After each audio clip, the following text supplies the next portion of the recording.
Hare Krishna. Dear devotees అందరికీ మన morning Telugu గీతక్ కార్యక్రమానికి స్వాగతం అండి. ముందుగా మన హరే మంగళాచరణ కృష్ణ చేసుకుందాం. మాతాజీ. హరే దండవత్ కృష్ణ ప్రణామం. మాతాజీ, దండవత్ దండవత్ ప్రణామం. ప్రణామం. ధన్వత్ ప్రణాం శ్రీ డివోటీస్. కృష్ణ మాతాజీ దండవత్ ప్రణామాలు. ప్రణామం మాతాజీ. ధన్వత్ हरे ప్రణాం कृष्ण माता जी दंडवत प्रणाम। ధన్వత్ ప్రణాం అండి. సో ఈ రోజు హరే మనం కృష్ణ మాతాజీ. కొత్త చాప్టర్ స్టార్ట్ చేయబోతున్నాం. 16వ అధ్యాయం. రైట్. बलदेव जगन्नाथ सुभद्रा मैया की जय। सुदर्शन भगवान की जय। निताय गौर प्रेमानंदे हरि हरि बोल। वामन देव भगवान की जय। परशुराम भगवान की जय। पंचतत्व की जय। राधा बेंगलुरेश्वर की जय। निताय गौर प्रेमानंदे हरि हरि। ओम ज्ञानतिमिरान्धस्य ज्ञानाञ्जनशलाकया चक्षुरुन्मीलितं येन तस्मै श्रीगुरवे नमः। नमा ओं विष्णुपादाय कृष्णप्रस्थाय भूतले श्रीमते भक्तिवेदान्त स्वामिनीति नामिने नमस्ते सरस्वते देवे गौरवाणी प्रचारिणे निर्विशेषा शून्यवादी पाश्चात्य देशतारिणे जय श्री कृष्ण चैतन्य प्रभु नित्यानंद श्री अद्वैता गदाधर श्रीवासादि गौर भक्त वृंदा हरे कृष्णा कृष्ण कृष्ण हरे हरे हरे राम राम राम हरे हरे। 16వ అధ్యాయం దైవాసుర స్వభావములు. ఈరోజు మనం 1 నుంచి 3 శ్లోకాలు మనం చర్చించుకునే ప్రయత్నం చేద్దాం. శ్రీ భగవానువాచ అభయం సత్వ సంశుద్ధిర్ జ్ఞానయోగ్య వ్యవస్థితిః దానం దమశ్చ యజ్ఞశ్చ స్వాధ్యాయస్తప ఆర్జవం అహింసా సత్యమక్రోధస్యాగః శాంతిరపైశునం దయా భూతేష్వలోలుప్త్యం మార్ధవం హ్రీరచాపలం తేజక్షమా ధృతి శౌచం ద్రోహో నాతిమానిత భవంతి సంపదం దైవీ మా విజాతస్య భారత. శ్రీకృష్ణ భగవానుడు పలికెను, ఓ భరతవంశీయుడ, భయరాహిత్యము, స్వీయ స్థితి పవిత్రీకరణము, ఆధ్యాత్మిక జ్ఞాన సముపార్జనము, దాన గుణము, ఆత్మ నిగ్రహము, యజ్ఞాచరణము, వేదాధ్యయనము, తపస్సు, సరళత్వము, అహింస, సత్యసంధత, క్రోధరాహిత్యం, త్యాగము, శాంతి, ఇతరుల దోషములు నెన్నకుంటుట, జీవుల యందలి దయ, లోభరాహిత్యం, మృదుత్వం, సిగ్గు, దృఢ నిశ్చయం, తేజం, క్షమ, ధైర్యం, శుచిత్వం, అసూయ రాహిత్యం, గౌరవవంచ లేకునుట అను దివ్య గుణములు దైవీ స్వభావము కలిగిన దివ్యుల యందుండును.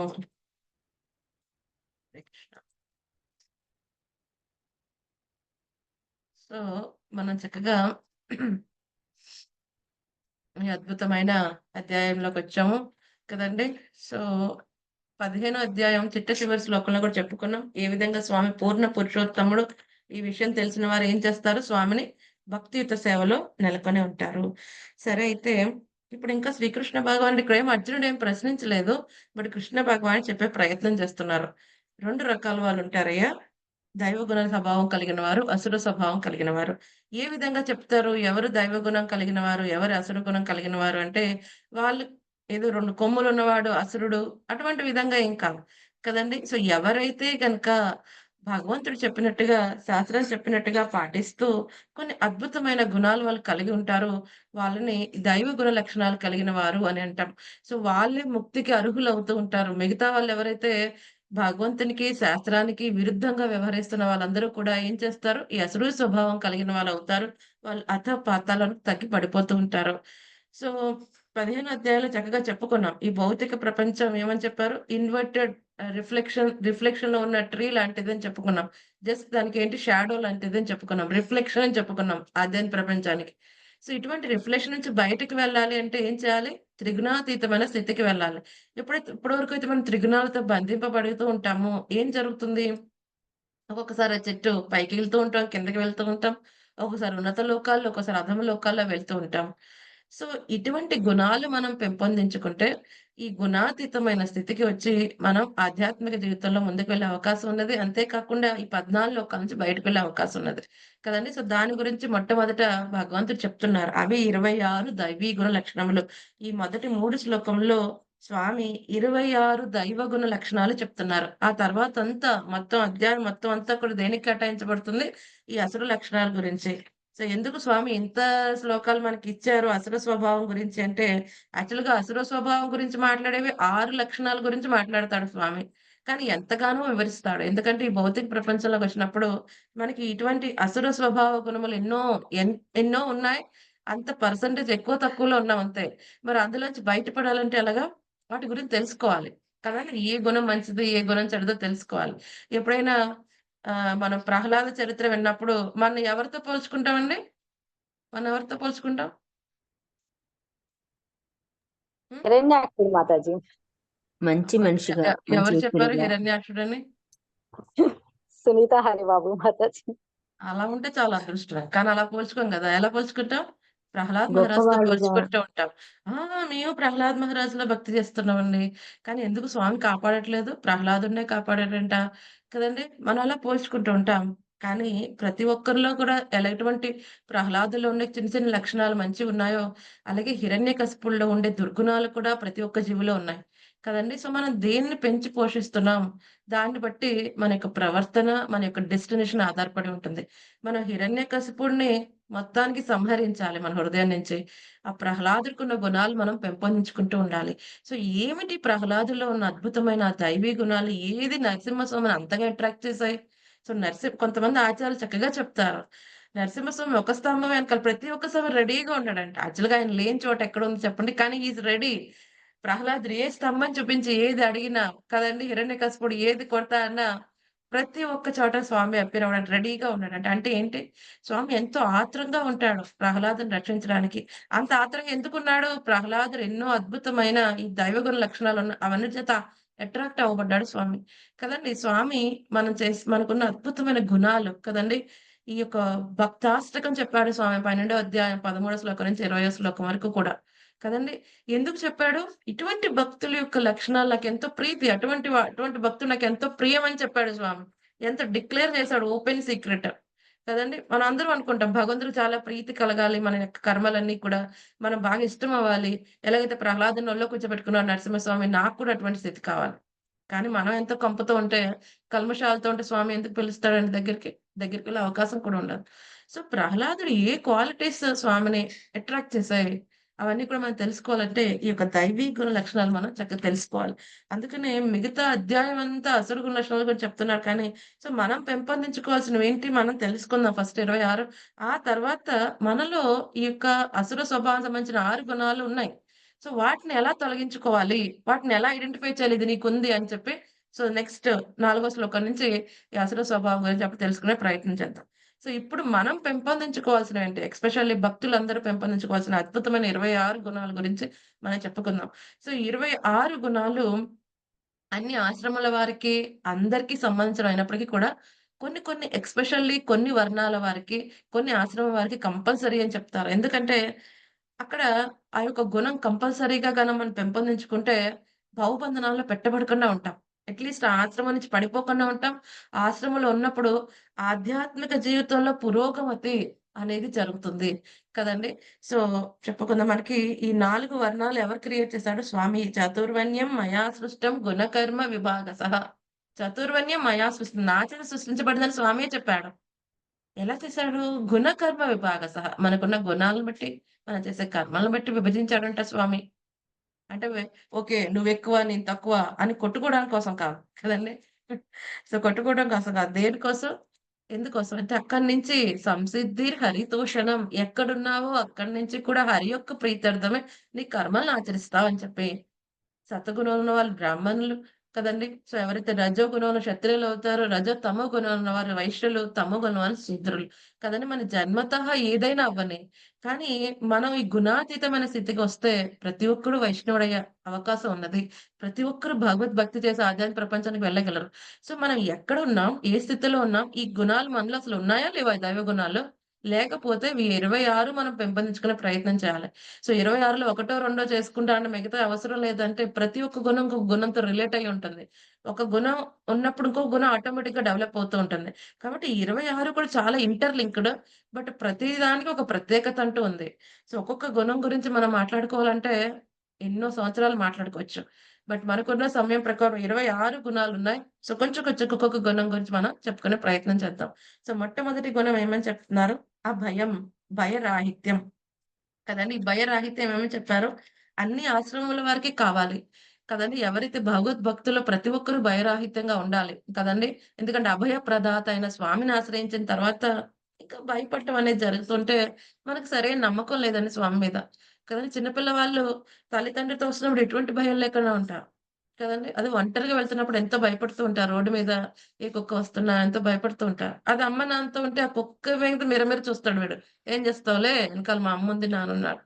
అలాగే స్వామితో ఉన్నప్పుడు ఎటువంటి ద్వంద్వాలొచ్చినా, ఎటువంటి పరిస్థితులొచ్చినా భయం లేకుండా ఉండే క్వాలిటీ అనేది డెవలప్ చేసుకోవాలి. ఎందుకంటే స్వామి మీద ఎంత డిపెండ్ అవుతామో, అప్పుడు మనకి భయం అనేది అంత దూరం అవుతూ ఉంటుంది. భయపడాలి. దేనికి భయపడాలి? అమ్మో! భక్తి చేయలేనేమో, మాయలో పడిపోతానేమో దానికి భయపడాలి. అంతేగాని కదండీ! మిగతా ఈ భౌతిక ప్రపంచంలో వచ్చే ద్వంద్వాలకి వాటి గురించి భయపడకూడదు. ఈ దేహం పోతుందేమో అటువంటి భయాలు, బాధలు ఉండవు భక్తుడికి. సో, ఎస్పెషల్లీ క్వాలిటీ సన్యాసాశ్రమం ఉన్న వారికి డెఫినిట్‌గా పెంపొందించుకోవాలి. కదండీ! ఎందుకంటే సన్యాసి ఏం చేస్తారు? మొత్తం అన్నీ త్యజిస్తారాయన. కదండీ! మొత్తం అన్ని ఆశ్రమాల వారికి వాళ్ళే హెడ్ కింద ఉంటారు. వాళ్ళేం చేస్తారు? భగవత్ ప్రచారం చేస్తూ ఉంటారు. ఇందులో కూడా చాలా రకాలున్నాయి. మనం చాలా సార్లు చెప్పుకున్నాం. శ్రీమద్ భాగవతంలో ప్రభుపాద గారు చాలా బాగా వర్ణిస్తారు. కదండీ! ఈ కుటి చెక్క వాళ్ళేం చేస్తారు? ఊరి చివర ఉంటారు గానీ ఇల్లంతా విడిచిపెడతారు. కానీ ఏం చేస్తారు? ఇంటి దగ్గర నుంచి వాళ్ళకి కావాల్సిన ఆహారం అన్ని తెప్పించుకుంటూ ఉంటారు. కొంత డిటాచ్ అవుతారు. బహుదక ఇంకొంచెం వైరాగ్యం పెరుగుతున్నప్పుడు ఏం చేస్తారు? ఇంటి దగ్గర నుంచి తెప్పించుకోరు. వాళ్ళే భిక్షాటన చేస్తూ రోజు ఒక 4, 5 ఇల్లు పెట్టుకుంటారంతే. వాళ్ళిచ్చినా ఇవ్వకపోయినా దాంతో సరిపెట్టుకుంటారు. తర్వాత ఇంకా భగవంతుడి మీద డిపెండెన్స్ పెరిగినప్పుడు ఏం చేస్తారు? పరివాజగాచార్య ఊరు ఊరు తిరుగుతారు. ఎందుకంటే ఇప్పుడు మనం ఉన్న ఊర్లో ఎలాంటి వాళ్ళు తెలుసు, ఈ ఇల్లయితే తెలుస్తుంది, ఈ ఇల్లు వాళ్ళైతే ఇస్తారు. అలా కాదు. ప్రతి ఊరు తిరుగుతూ ఉంటారు. కొత్త ఊరికెళ్ళినప్పుడు మనకు తెలుస్తుందా? అసలు ఎవరైనా ఆహారం ఇస్తారో లేదో? కదండీ! పరివాజకాచార్య ఏం చేస్తారు? ప్రతి ఒక్క గ్రామం తిరుగుతూ ప్రచారం చేస్తూ ఉంటారు. అక్కడున్న వాళ్ళు ఏదైనా ఇస్తే తీసుకుంటారు లేకపోతే లేదు. మెయిన్ వాళ్ళ ఉద్దేశ్యం ఏంటి? అక్కడున్న వాళ్ళు ఏదో ఇచ్చారు ఫెసిలిటీస్ వాటి కోసం కాదు. ఏంటి? వీళ్ళు భగవత్ ప్రచారం, భగవంతుడి గురించి ప్రచారం చేయాలి మొత్తం అందరికి. పరివాచకాచార్య. తర్వాత పరమహంస స్థితి. ఇంకా ఉన్నతమైన స్థితి. కదండీ! సో, ఈ విధంగా ఏం చేస్తారు సన్యాసాశ్రమం వారికి భయం అనేది ఉండకూడదు. అప్పుడు అన్నీ విడిచిపెట్టిన తర్వాత అమ్మో! రేపొద్దున నాకు ఏ రోగం వస్తుందో, అన్నీ విడిచిపెట్టేసాను, ఆస్తులు విడిపెట్టాను, కుటుంబాన్ని విడిచిపెట్టేసాను, రేపొద్దున ఎవరు చూస్తారో కదండీ! ఇటువంటి ఇంక భయం ఉండకూడదు. కదండీ! ఎవరైతే కంప్లీట్ డిపెండెన్స్ స్వామి నా ఆధారం. కదండీ! స్వామే నా ఆధారం. ఎలాగ చిన్న పిల్లవాడు తల్లిదండ్రుల మీద సంపూర్ణమైన శరణాగతి పెట్టుకుంటాడో, అటువంటి విధంగా ఈ యొక్క సన్యాసాశ్రమం వారు కంపల్సరీగా 100% భగవంతుడి మీద శరణాగతి పెట్టుకుంటారు. అంటే మిగతా ఆశ్రమం వాళ్ళకి ఇది డెవలప్ అవ్వడం కష్టమా అంటే, ఎటువంటి కష్టము లేదు. ఇటువంటి కష్టం లేదన్న విషయాన్ని మనకి ఎంతో మంది గొప్ప భక్తులు ఇంతకుముందు చూపించారు. ప్రహ్లాద్ మహారాజు, కదండీ! ధ్రువ మహారాజు, అంబరీష్ మహారాజు, పరీక్షిత్ మహారాజు ఇంక వారం రోజుల్లో చనిపోతాన్నప్పుడు ఎగిరే స్నేక్ వచ్చి నిన్ను కాటేస్తుంది. తక్షకుడొస్తాడన్నప్పుడు ఆయనేం భయపడలేదు. కదండీ! ఆయనేం భయపడలేదు. ఎందుకని? భగవంతుని ఆశ్రయించి ఉన్నాడు. మనలాంటి వాళ్ళమైతే అబ్బో! ఇంక వారం రోజులంట. ఏం చేయాలి? ఏం తినాలి? ఎక్కడికి వెళ్ళాలి? ఏం చేయాలి? ఏమేమి రాసివ్వాలి? కదండీ! అయ్యో! ఇంక నేను చూడలేని ప్రదేశాలు చాలా ఉన్నాయి. చేయాల్సినవి చాలా ఉన్నాయి. ఎంతో లిస్ట్ వచ్చేస్తుంది. ప్రతి ఒక్క క్షణం ఇంకా పెంచండి ఆయుష్ అని డాక్టర్ వెనకాల తిరుగుతూ ఉంటారు. కానీ పరీక్షిత్ మహారాజు ఏం చేశాడాయన? ఓహ్! ఇది నా స్వామి యొక్క సంకల్పం. కదండీ! ఇంత నమ్మకం ఎలా వస్తుంది? ఎవరైతే భగవంతుని యొక్క పాద సన్నిధిని వాళ్ళు ఎంత గట్టిగా పట్టుకుంటారో భగవంతుని యొక్క పాద పద్మాలు అంత నమ్మకం అది డెవలప్ అవుతుంది. కదండీ! సో, మనం చాలా సార్లు చెప్పుకున్నాం. ఎప్పుడైతే ఒకసారి కొత్తగా పెళ్లైన భార్యాభర్తలు వెళ్తూ ఉంటారో, సో, ఏం జరుగుతుంది? సో, ఒకసారి సముద్రంలో ఏమవుతుందో పడవలు బాగా అలలొచ్చేస్తుంటే పడవ ఊగిపోతూ ఉంటుంది. సో, భర్త చాలా సునాయాసంగా, ప్రశాంతంగా ఉంటాడు. భార్య టెన్షన్ పడిపోతుంది. ఇప్పుడే పెళ్లయింది. చాలా బావుంది జీవితం అనుకుంటే, మళ్ళీ ఏంటి ఇదేదో వస్తోంది ప్రాణాలు పోతాయేమో అంటే, తనేం టెన్షన్ పడట్లేదు. మీకేం టెన్షన్ పడట్లేదా ఏంటి? ఎందుకు భయమేయట్లేదంటే, సో, అప్పుడు నాకు భయమేయట్లేదు. నాకు స్వామి మీద నమ్మకం ఉంది. సో, భార్య అడుగుతుంది. "ఇంత నమ్మకం ఎలా ఉంది స్వామి పట్ల?" నాకు నమ్మకం ఉంది భగవంతుడంటే. "మీకింత నమ్మకం ఎలా ఉంది?" అప్పుడు వెంటనే ఆ వ్యక్తి ఏం చేస్తాడు కత్తి తీసి మెడ మీద పెడతాడనమాట. "ఇప్పుడు నీకేమైనా భయమేస్తుందా?" అది ఉండండి. మీరంటే నేనెందుకు భయపడతాను? మీకు నేనంటే ఎంత ఇష్టమో తెలుసు. నేను మిమ్మల్ని ఎంతగా శరణాగతి పొందానో నాకు తెలుసు కాబట్టి మీరు నన్నేం చేయరని నాకు నమ్మకం ఉంది. సో, అప్పుడు ఆ వ్యక్తి అదే చెప్తాడు. నీకు నా మీద ఎంత నమ్మకం ఉందో నాకు నా స్వామి మీద అంత నమ్మకం ఉంది. నేను ఆయన శరణాగతి పొంది ఉన్నానో, ఆయన నాకు మంచే చేస్తాడు గానీ, నాకెటువంటి చెడు చేయడు. నా తండ్రి ఆయన. కదండీ! ఇంత నమ్మకం ఎప్పుడైతే ఒక తండ్రి, తల్లి మీద ఒక పిల్లవాడికి ఎంత నమ్మకం ఉంటుంది. అటువంటి నమ్మకం. వాళ్ళ సంరక్షణలో ఉండంగా మనకి ఎటువంటి భయం ఉండదు. కదండీ! ఇటువంటి విధంగా శరణాగతి మనం పొంది ఉండాలి. అంబరీష్ మహారాజు ఏం చేస్తారు? దుర్వాసముని అంత గొప్ప రాక్షసుని తయారు చేసి వదిలినా, ఇంత ఇంచు కూడా ఆయన వెనక్కెళ్ళడు. కదండీ! సుదర్శనాన్ని స్వామి సంరక్షణ కోసం పెట్టినప్పటికి కూడా సుదర్శన వచ్చి రక్షించండి అని కూడా అడగడాయన. సుదర్శన తనకు తానుగా వచ్చేసారు. ఇంక నిలవలేక. ఏంటి భగవద్భక్తుని ఈ విధంగా ఇబ్బంది పెడుతున్నాడాయన. కదండీ! సో, ఈ విధమైన శరణాగతి ఎలా వస్తుంది? ఎప్పుడైతే శాస్త్రం చక్కగా అర్థం చేసుకున్నాం, గురువుకి సంపూర్ణ శరణాగతి పొందాం, ఆ తర్వాత భగవంతుడిని నమ్మాం. సర్వధర్మాన్ పరిత్యజ్య మామేకం శరణం వ్రజ. అహత్వం సర్వ పాప విమోక్షయిష్యామి మా శుచః. నన్ను శరణాగతి పొందు, భయపడవద్దని చెప్పాడు స్వామి. కదండీ! దాని మీద సంపూర్ణ నమ్మకం ఉన్నవాడు ఏం చేస్తాడు? ఎప్పటికి కూడా ఎటువంటి పరిస్థితుల్లో కూడా భయపడే అవకాశం లేదు. ఈ భౌతిక విషయాల గురించి, భౌతిక విషయాల నుంచి వచ్చే కల్మషాల గురించి, కల్లోలాల గురించి. ద్వంద్వాతీతమైన స్థితిలో ఉంటాడు. ఎప్పుడు కూడా భగవంతుని యొక్క పాద పద్మాలను ఆశ్రయించి ఉంటాడు కాబట్టి, తనకి ఈ క్వాలిటీ అనేది చాలా అద్భుతంగా ఉంటది. ఎస్పెషల్లీ క్వాలిటీ సన్యాసాశ్రమం కావాలి. ఏ ఆశ్రమం వాళ్ళకైనా ఇది భక్తుడైన వాడు ఆధ్యాత్మికతలో ముందుకు వెళ్ళే వాళ్ళకి ఈ క్వాలిటీ మనం డెవలప్ చేసుకుంటూ ఉండాలి. ఎంత ఎక్కువగా మనం భగవంతుని శరణాగతి పొందుతామో, ఈ క్వాలిటీ మనలో అంతగా డెవలప్ అవుతుంది. ఎందుకు భయం వస్తుంది? ఎప్పటి వరకు అయితే దేహ భావనలో ఉంటామో మనం భయపడతాం. కాదు మనం ఈ దేహం కాదు ఆత్మ అని అర్థం చేసుకునే స్థితి పెరిగే కొద్దీ కూడా భయం అనేది తగ్గుతుంది. ఎప్పటి వరకు అయితే దేహ భావంలో ఉన్నావో నీ దేహం, నీ యొక్క సంతానం, నీ యొక్క పిల్లలు, నీ యొక్క సంఘం కదండీ! ఇవన్నీ ఉన్నంత వరకు కూడా భయం అనేది వస్తూనే ఉంటుంది. ఎప్పటి వరకు అయితే మన నిజ స్థితిలో మనం ప్లాన్ చేస్తున్నాం, నిజ స్థితిలో మనం కర్మలు చేస్తున్నాం కదండీ! అప్పుడు ఈ భయాన్ని స్లోగా తగ్గుతాం. ఇప్పుడు స్వామికి దగ్గరవుతూ ఉన్న కొద్దీ భయం తగ్గుతూ ఉంటుంది. కదండీ! సో, నెక్స్ట్ క్వాలిటీ ఏమని చెప్తున్నారు? సత్య సంశుద్ధి కదండీ! స్వీయ స్థితి యొక్క పవిత్రీకరణ. సో, ఇది కూడా సన్యాసాశ్రమం వాళ్ళకి కంపల్సరీగా ఉండాల్సింది. సో, వారు చెప్పుకున్నాం. సో, ఇక్కడ ప్రభుపాద్ గారు కూడా చక్కగా భాషల్లో చక్కగా చెప్పారు. సన్యాసాశ్రమంలో ఉన్నవారు ఏం చేయాలి? చక్కగా విధి నియమాలన్నీ కూడా పాటించాలి. కదండీ! సో, సన్యాసాశ్రమంలో ఉన్నవారు ఎస్పెషల్లీ సన్యాసాశ్రమం కాదు ప్రతి ఒక్కరు కూడా పవిత్రీకరణమైన జీవనాన్ని గడపాలి. ఎస్పెషల్లీ సన్యాసాశ్రమం ఉన్నవారు స్త్రీలకి అలాగే ఈ యొక్క ధనంతో ధనంతో తేలియాడుతున్నవారు అంటే బాగా ఐశ్వర్యవంతులు ఎప్పుడు కూడా వాళ్ళు చాలా లగ్జరీగా ఎవరైతే జీవితం గడుపుతూ ఉంటారో, లేకపోతే ఎవరైతే స్త్రీలతో బాగా అటాచ్ అయ్యి ఉన్నారో వాళ్ళకి దూరంగా ఉండాలి. కదండీ! చైతన్య మహాప్రభు మనకి ఇది స్వయంగా చేసి చూపించాడు ఆయన జీవితంలో. సో, దూరంగానే స్త్రీలు నమస్కరించాలి. సన్యాసిని ఎప్పుడు కూడా స్పృశించకూడదు. వాళ్ళెంతో ఇంద్రియ నిగ్రహంతో వాళ్ళు భగవంతుని సేవలో ఉన్నప్పుడు మనం వాళ్ళని కలత పెట్టే ప్రయత్నం ఎప్పుడు కూడా చేయకూడదు. అందుకని మనం ఏం చేస్తాం? హెయిర్ కూడా కవర్ చేసుకుంటాం. ఎందుకంటే ఒక హెయిర్ అనేది ఏంటి? సౌందర్యానికి ప్రతీక.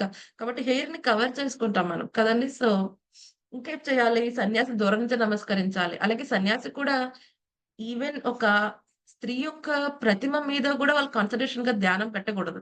సో, ఇవన్నీ కూడా నియమించబడ్డాయి. ఈ ఆశ్రమంలో వాళ్ళు ఇలా ఉండాలి. ఎందుకంటే వాళ్ళంత ఇంద్రియ నిగ్రహం పాటించాలి.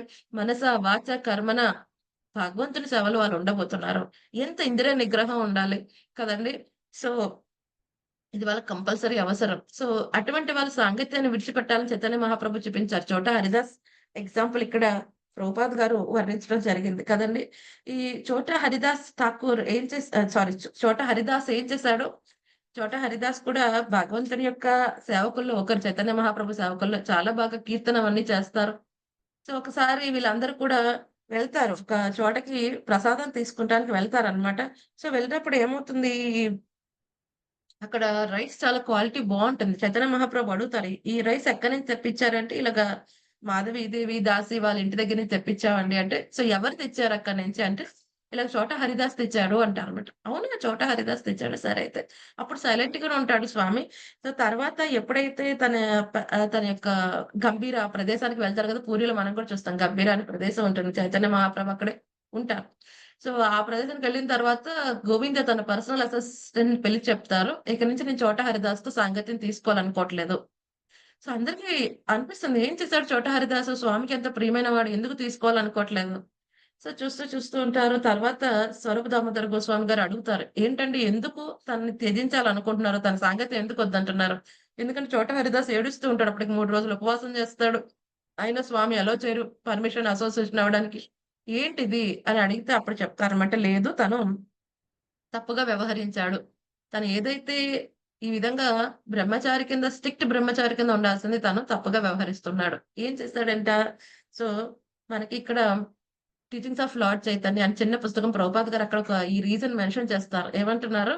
సో, ఎప్పుడైతే ఈ మాధవీదేవి దాసి దగ్గరికి వెళ్ళినప్పుడు వాళ్ళ ఇంట్లో ఒక మెయిడ్ సర్వెంట్ ఉందంట. ఆవిడ పట్ల ఒక తప్పు భావన కలగటం కారణంగా సో, వీటికి త్యజిస్తానింక. ఎందుకంటే స్ట్రిక్ట్ బ్రహ్మచారిగా ఉండాలి. స్ట్రిక్ట్ సన్యాసాశ్రమంలో స్ట్రిక్ట్‌గా సన్యాసి కింద ఉండాలి. అంతేగాని స్త్రీ పట్ల సాంగత్యం ఉంటే గృహస్థాశ్రమానికి వెళ్ళాలి. కానీ ఈ విధంగా నటించకూడదు. హానెస్ట్‌గా ఉండాలని చెప్తారనమాట.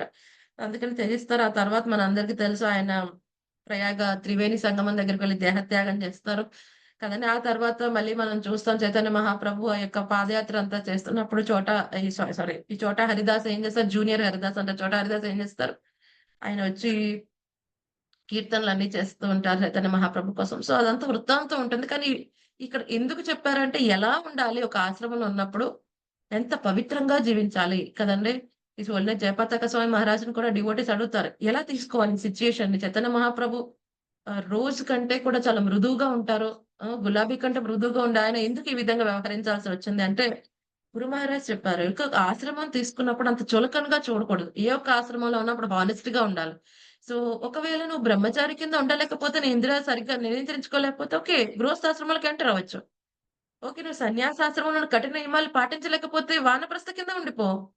అంతేగాని వేరే ఆశ్రమాన్ని ఆశ్రయించి, ఆశ్రమాన్ని రూల్స్‌ని నువ్వు పాడు చేసి, వేరే వాళ్ళకి ఒక ఇండికేషన్ ఇచ్చి, ఈ ఆశ్రమం వచ్చి కూడా ఏదైనా చేయవచ్చు. అటువంటి ఇండికేషన్ ఇచ్చేటట్టువైతే గనక అది చాలా తప్పు విషయం. అది అపరాధం అవుతుందని గురు మహారాజ్ కూడా చెప్పారు. సో, కాబట్టి ఈ యొక్క పవిత్రీకరణ అనేది అన్ని ఆశ్రమాలకి అవసరమైనప్పటికీ కూడా ఈ సన్యాసాశ్రమంలో ఉన్న వాళ్ళు ఎస్పెషల్లీ దీనికి చక్కగా సన్యాసాలకి బ్రహ్మచారి చాలా జాగ్రత్తగా దీన్ని పాటించాల్సి ఉంటుంది. ఇంకొకటి ఏమంటున్నారు నెక్స్ట్ ఆధ్యాత్మిక జ్ఞాన సముపార్జనము. సో, ఇది అన్ని ఆశ్రమం వారికి అవసరమే. ఎస్పెషల్లీ సన్యాసాశ్రమం ఉన్న వారికి కంపల్సరీగా ఉండాల్సింది.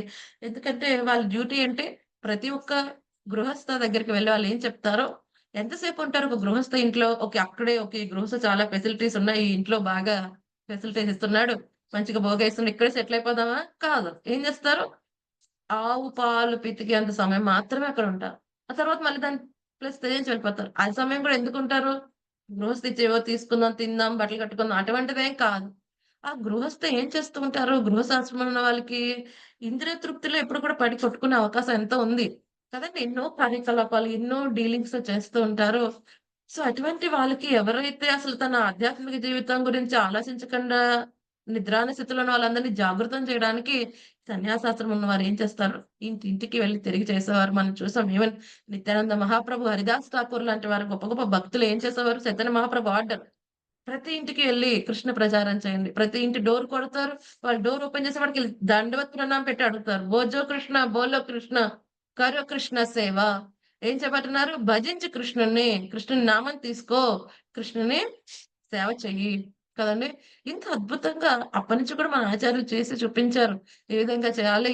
ఏ విధంగా ప్రతి ఒక్క జీవిని ఆధ్యాత్మిక జీవితానికి వెళ్ళడానికి వాళ్ళకి ఎన్ని అవకాశాలివ్వాలి. శుద్ధ భక్తులు ఎంతో కరుణ కలిగి ఉంటారు. ఈ విధంగా సన్యాసాశ్రమంలో ఉన్న వారి యొక్క ఏకైక ఉద్దేశ్యం ఏంటి? అందరిని కూడా కృష్ణ చైతన్యంలోకి తీసుకురావటం. సో, వాళ్ళకి తెలుస్తుంది. ఏది జీవితం యొక్క చర్మ లక్ష్యం. ఆ లక్ష్యం సైడ్‌గా వాళ్ళెళ్ళటమే కాకుండా ఏం చేస్తారో అందరిని తీసుకొని వెళ్ళాలంటే వాళ్ళకి శాస్త్రాల సారం కావాలి. సో, గురువు అయిన వాడి క్వాలిఫికేషన్ ఒక క్వాలిఫికేషన్ ఏంటి? పరంపరలో వస్తున్నవాడు అయ్యుండాలి. కదండీ! గురువుని ఆశ్రయించి గురువు చెప్పినట్టుగా తను ఆల్రెడీ జీవిస్తున్నవాడు అయ్యుండాలి. అలాగే శాస్త్రాల సారం అర్థం అవ్వటమే కాదు, ఆచరించటమే కాదు, ఏదైనా సందేహ నివృత్తి చేయగలగాలి. సందేహ నివృత్తి చేయటంతో పాటు వేరే వాళ్ళకి ఆ సారాంశాన్ని చక్కగా అర్థమయ్యేలాగా చెప్పగలగాలి. సో, దీనికోసం ఏం కావాలి? ఆధ్యాత్మిక జ్ఞానం తను తెలుసుకొని ఉండాలి. అర్థం చేసుకొని ఉండాలి. చెప్పగలగాలి. కదండీ! సో, ఇది కూడా సన్యాసి ఆశ్రమం. మిగతా ఆశ్రమం వాళ్ళందరూ కూడా చక్కగా ఇది తెలుసుకోవాల్సిన విషయం. సో, నెక్స్ట్ ఏమంటున్నారు? దాన గుణం. దానం. సో, ఈ దాన గుణం అందరికి కూడా చాలా అద్భుతమైనది. ఎందుకంటే అది పవిత్రీకరణ చేస్తుంది కదండీ! సో, యజ్ఞం, దానం, తపస్సు ఏ ఆశ్రమం వాళ్ళైనా చేయాలి కదండీ! ఎక్స్‌పెషల్లీ గృహస్థాశ్రమం వాళ్ళకి చెప్పబడింది. ఎందుకంటే మిగతా ఆశ్రమం వాళ్ళకి సంపాదన కొంచెం తక్కువుంటుంది. గృహస్థ ఆశ్రమంలో ఉన్న వాళ్ళకి ఏం చేస్తూ ఉంటారు, వాళ్ళు సంపాదన చేస్తూ ఉంటారు. ఎర్నింగ్ చేస్తూ ఉంటారు. సో, బ్రహ్మచారి ఎక్కువ ఏం చేస్తాడు, ఇక విద్య ఆహ్, నేర్చుకునే ప్రయత్నంలో ఉంటాడు. గురువు దగ్గర సేవ చేస్తూ ఉంటాడు. వానప్రస్థులు ఆల్రెడీ రిటైర్ అయిపోయి వాళ్ళకున్న సేవింగ్స్‌తో ఏదో వాళ్ళు గడుపుతూ ఉంటారు. సన్యాసాశ్రమంలో వారు అన్నీ విడిచిపెడతారు. సో, కేవలం గృహస్థ ఏం చేస్తూ ఉంటాడు, ఎర్న్ చేస్తూ ఉంటాడు, సంపాదిస్తూ ఉంటాడు. సో, చేతిలో ఉన్న ఈ యొక్క సంపాదనని పవిత్రీకరణ చేయాలంటే ఏం చేయాలి? దానం చేయాలి. మిగతా 3 ఆశ్రమాలని చక్కగా పోషించే అద్భుతమైన అవకాశం గృహస్థులకొస్తుంది. అలా కాకుండా కేవలం తన సంపాదన తన యొక్క ఇంద్రియ తృప్తి కోసం వాడుకుంటూ ఉంటే ఏమవుతుంది? మళ్ళీ బంధుడయిపోతాడు. గృహమేది అయిపోతూ ఉంటాడు. సో, గృహస్థాశ్రమంలో ఉన్నప్పుడు ఏం చేయాలి? ప్రతీది దానం చేసే ప్రయత్నం చేయాలి. సో, దానం కూడా ఎవరు పడితే వాళ్ళకిస్తామా? లేదు. కదండీ! అవతలున్న వ్యక్తి పాత్ర కలిగి ఉండాలి. అంటే క్వాలిఫైడ్ పర్సన్ అయ్యి ఉండాలి. కదండీ! అపాత్ర దానం చేస్తే ఏమవుతుంది? మళ్ళీ మనం కూడా ఆటి యొక్క ఫలితాలు మనం తీసుకోవాలి. కదండీ! సో, ఇప్పుడు ఎవరో రోడ్డు మీద మత్తుగా తాగి పడిపోయిన వాడి మీద దయ కలిగి, ఓహ్! సరే అయితే నీకు షెల్టర్ లేదు. ఫుడ్ ఇవ్వటం వరకు కరెక్టే. మళ్ళీ మీకు డబ్బులిస్తే మళ్ళీ ఏం చేస్తాడు? మళ్ళీ ఇంకోసారి తాగి పడుకుంటాడక్కడ. ఆ తాగి పడుకోవడమే కాదు. ఏవో చప్పుడు పనులు కూడా చేస్తూ ఉంటాడు. సో, వాడికి ఆ అవకాశం ఇచ్చినందుకు మనం దానం చేసినందుకు మనం కూడా ఫలితాలు పొందాల్సొస్తుంది. కాబట్టి పాత్ర కలిగిన వాడికి ఇవ్వాలి కదండీ! భగవంతుని యొక్క సేవలో ఉపయోగపడే దానాలు ఇవ్వచ్చు. లేకపోతే ఆల్రెడీ భగవంతుని యొక్క సేవలో ఉన్న వాళ్ళకి ఇవ్వచ్చు. కదండీ! ఒక క్వాలిఫైడ్ పర్సన్‌కి ఇవ్వాల్సి ఉంటుంది. సో, అప్పుడు అదేమవుతుందది మనకి బంధనాలు పెట్టబడకుండా ఉంటుంది. సో, దానం. సో, ఇంకోటేమంటున్నారు?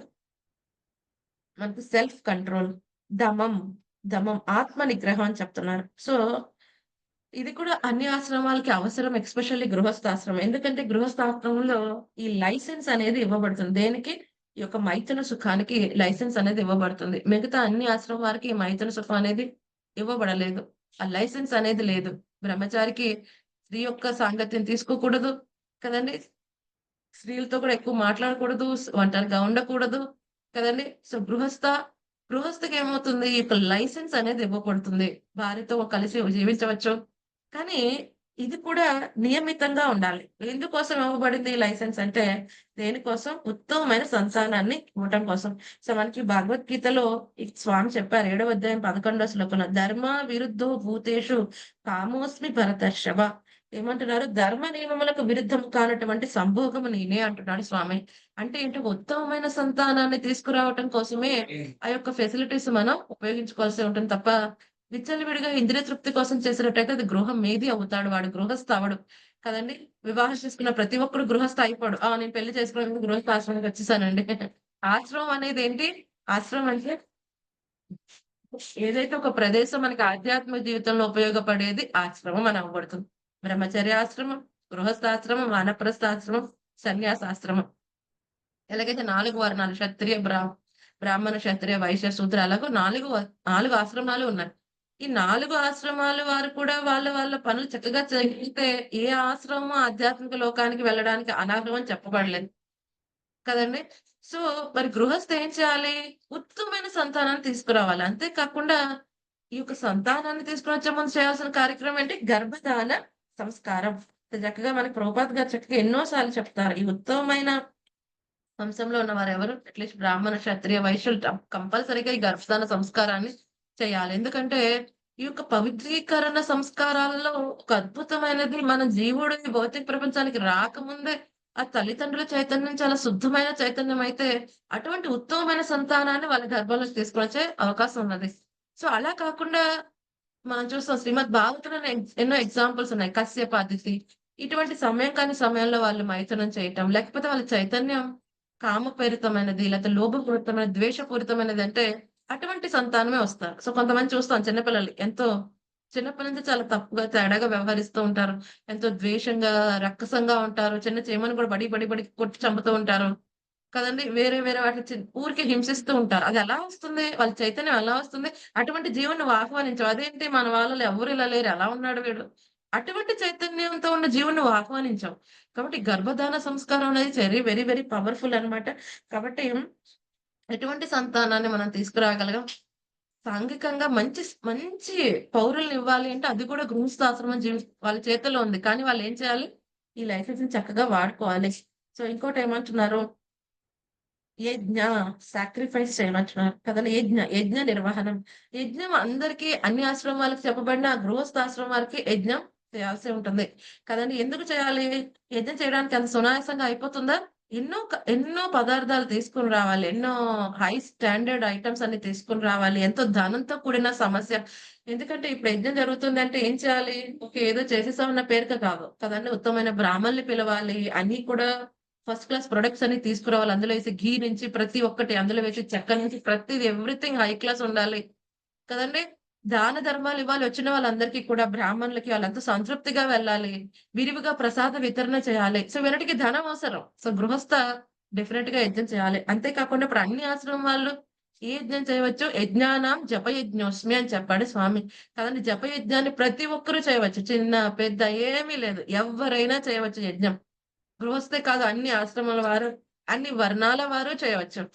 కేవలం భగవంతుని యొక్క నామం శుద్ధంగా తీసుకోవటం కారణంగానే కదండీ! ఈ భౌతిక ప్రపంచం నుంచి మనకు విడుదలొస్తుంది. సో, మనందరం ఏం చేస్తున్నాం? ఓకే. మేమంతా 16 మాలలు చేస్తున్నాం. ఒకసారి చేస్తే అయిపోతుందంటే, మనం ఒక్కసారి శుద్ధంగా చేయట్లేదు. ఎన్నెన్నో అపరాధాలతో చేస్తున్నాం. సో, మన యొక్క ఎయిమ్ ఏంటి? ఎన్ని అపరాధ భావాలతో చూసే నామం నుంచి విడిపడి శుద్ధ నామాన్ని పలకటం కోసం మనందరం కూడా నిరంతరం ప్రయత్నిస్తున్నాం. కదండీ! దానికోసం ఏం చేయాలి నిరంతరం? హరే కృష్ణ కృష్ణ కృష్ణ హరే హరే, హరే రామ రామ రామ హరే హరే. కదండీ! ఈ యజ్ఞం అందరూ చేయవచ్చు. నామ యజ్ఞం, నామ సంకీర్తన యజ్ఞం. చైతన్య మహాప్రభు ఇనాగ్రేట్ చేశారు దీన్ని. కాబట్టి పంచతత్వ విరివిగా డిస్ట్రిబ్యూట్ చేసిన నామయజ్ఞం. గోలోకెర ప్రేమధన హరినామ సంకీర్తన. గోలోక నుంచి వచ్చిన ప్రేమధనం చాలా విరివిగా, ఫ్రీగా క్వాలిఫైడా, అన్‌క్వాలిఫైడా ఏది చూడకుండా అందరికి డిస్ట్రిబ్యూట్ చేశారు చైతన్య మహాప్రభు. అలాగే ఆయన యొక్క ఫాలోవర్స్ అందరికి కూడా చెప్పారు. అందరికి డిస్ట్రిబ్యూట్ చేయండి. కదండీ! ఎవరు అన్‌క్వాలిఫైడ్ పర్సన్ కాదు నామం తీసుకోవడానికి. ఎటువంటి వాళ్ళైనా నామం తీసుకోవచ్చు. ఆ విధంగా ప్రతి ఒక్కరు ఇక్కడ నామయజ్ఞంలో పాల్గొనవచ్చు. సో, నెక్స్ట్ ఏమని చెప్తున్నారు? యజ్ఞం అయిపోయిన తర్వాత స్వాధ్యాయః కదండీ! వేద అధ్యయనం. సో, వేద అధ్యయనం ఎస్పెషల్లీ అందరూ చేయాలి. ఎస్పెషల్లీ స్టూడెంట్ లైఫ్ ఎవరైతే గురుకులంలో ఉంటారో ఎవరు బ్రహ్మచారులకి ఎస్పెషల్లీ ఇవ్వబడింది. సో, వాళ్ళు ఏం చేయాలి? చక్కగా గురువుకు శుశ్రూష చేయాలి. తద్విధి ప్రణిపాతేన పరిప్రశ్నేన సేవయా ఉపదేశంతి తే జ్ఞానం జ్ఞానస్తత్వదర్శినః కదండీ! తత్వాన్ని తెలిసిన గురువుని ఆశ్రయించి సేవ చేసి పరిప్రశ్నలు వేయాలి. ఆ విధంగా ఏం చేయాలి?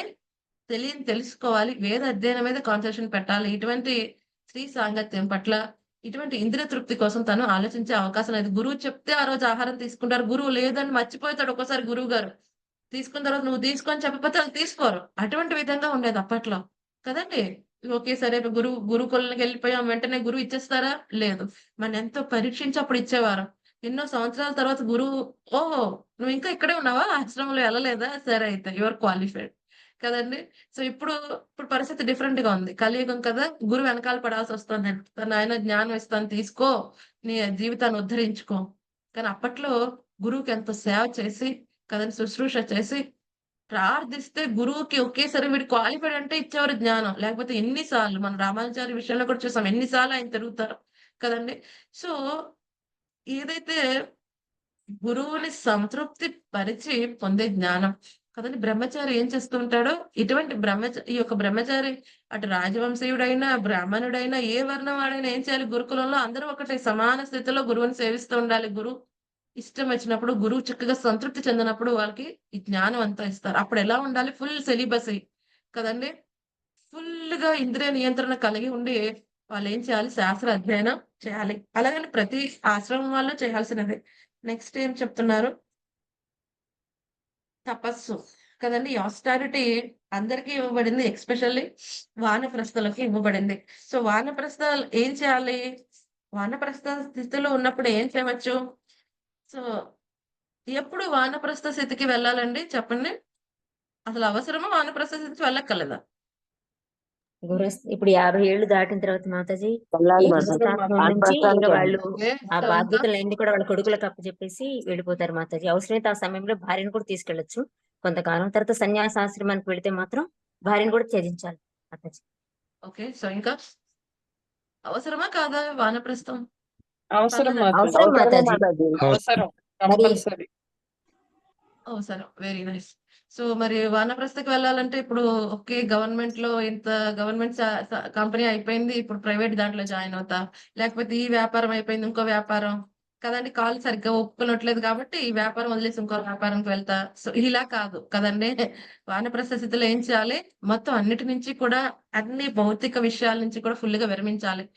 అంటే బాధ్యతలన్నీ కంప్లీట్ అయిపోయిన తర్వాత ఏం చేయాలి? 25 సంవత్సరాలకు బ్రహ్మచర్యం, 50 ఇయర్స్ వరకు గృహస్థాశ్రమం, అలాగే 75కి వానప్రస్థం. కదండీ! 50-75 ఏం చేస్తారు వాడు? వానప్రస్థ స్థితికొచ్చేసేయాలి. కదండీ! ఇప్పుడు వివాహాలే 50 ఏళ్ళకి గాని చేసుకోవట్లేదు. 40, 45 ఏళ్ళ వరకు వివాహమే చేసుకోవట్లేదు. సో, ఇంక వాళ్ళ పెళ్ళిళ్ళు ఎప్పుడు చేస్తారు? బాధ్యతలు ఎప్పుడవుతాయి? 80కి వాళ్ళు పెళ్లి చేసుకుంటే కూర్చొని కుర్చీలోకి వచ్చి నక్షంతలేసే పరిస్థితికొచ్చేసింది. 40 ఏళ్ళొచ్చినా ఎవరు వివాహం చేసుకోవట్లేదు. కదండీ! సో, ఈ విధంగా అయితే ఎప్పుడు వానప్రస్థం తీసుకుంటారింకా? ఎప్పుడు రెస్పాన్సిబిలిటీస్ నుంచి ఫ్రీ అయ్యేదెప్పుడు? కదండీ! సో, జీవితాంతం ఈ జాబ్ అయిపోతే ఇంకో జాబ్. ఈ కంపెనీలో తీసేసారు. ఈ కంపెనీలో ఇన్నేళ్ల తర్వాత జాబ్ చేయనివ్వరంటే ఇంకో కంపెనీ ఎతుకు. వాళ్ళు కూడా తరిమేస్తే ఇంకో కంపెనీ. లేకపోతే సొంతంగా బిజినెస్. ఓకే. మనీ ఉంది సొంతంగా బిజినెస్. అలాగే చనిపోయేంత వరకు కూడా ఆధ్యాత్మిక జీవితం గురించి, జ్ఞానం గురించి తెలుసుకోకుండానే బతికేస్తున్నాం గుడ్డిగా. చూస్తుంటే ధృతరాష్ట్రం చూస్తే చాలా నవ్వొస్తుంది. ఓహ్! ఏంటి ధృతరాష్ట్రం ఇలా ఉన్నాడు? అని అందరూ నవ్వుతారు. ఎవరైనా ధృతరాష్ట్రంలో ఓకే. My favourite person. నేను ధృతరాష్ట్రంలో ఉంటావా? అంటే ఉండనంటారు. కానీ వాళ్ళు బిహేవ్ చేసేది ధృతరాష్ట్రం లాగానే. ధృతరాష్ట్రుడు గుడ్డివాడు కదండీ! వీళ్ళు కూడా కళ్ళున్న గుడ్డి వాళ్ళ కింద వ్యవహరిస్తారు. కళ్ళున్న గుడ్డి వాళ్ళు అవ్వటం అంటే ఏంటి? ఆధ్యాత్మిక జ్ఞానాన్ని తీసుకోకుండా ఏం చేస్తున్నారు? ఈ అజ్ఞాన చీకటిలోనే, ఈ భౌతిక విషయాల్లోనే జీవితం చివరి నిమిషం వరకు కంప్లీట్ చేసేస్తున్నారు. మరి ఏం చేయాలి ఈ వానప్రస్థ స్థితిలో? అమ్మాయిలుంటే వివాహం కంప్లీట్ చేసేసేయాలి. వాళ్ళ రెస్పాన్సిబిలిటీ కంప్లీట్ చేసేయాలి. కుమారుడికి తన కాళ్ళ మీద తను నిలబడి సంపాదించుకునే విధంగా తను తయారు చేసిన తర్వాత వెంటనే ఏం చేయాలి? ఈ వానప్రస్థ స్థితికి వచ్చేయాలి. ఏం చేయాలి? అప్పుడు భార్యతో కలిపి ఉండవచ్చు. అరణ్యానికి ఏం వెళ్ళక్కర్లేదు. ఇంట్లో అయినా ఉండవచ్చు. కావాలంటే ఇదివరకు రోజుల్లో ఏం చేసేవారు? అరణ్యానికి వెళ్ళేవారు. ఇప్పుడు పరిస్థితులు మరి మోడర్న్‌గా అరణ్యానికి వెళ్ళాలంటే చాలా కష్టం.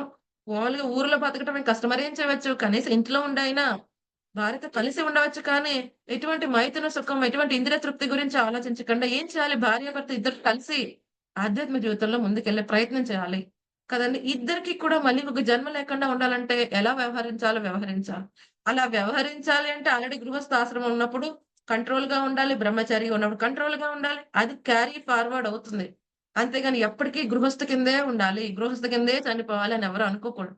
కదండీ! వానప్రస్థకి వెళ్ళాలి. అవకాశం ఉన్న వాళ్ళు ఏం చేయవచ్చు?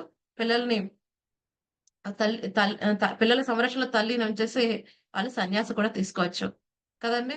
అంతేగాని సన్యాసి కింద ఉండలేనప్పుడు మళ్ళీ సన్యాసి కింద ఎగబడి తీసుకోకూడదు. ఇందాక మనం చెప్పుకున్నాం కదా! నిజంగా సన్యాసి కింద ఉండగలిగితే వానప్రస్థం సన్యాసి అవ్వచ్చు. సన్యాసి అంత కఠిన నియమాలు పాటించలేరు. ఓకే. వానప్రస్థ కింద ఉండి ఏం చేయాలి? తపస్సు ఆచరించాలి.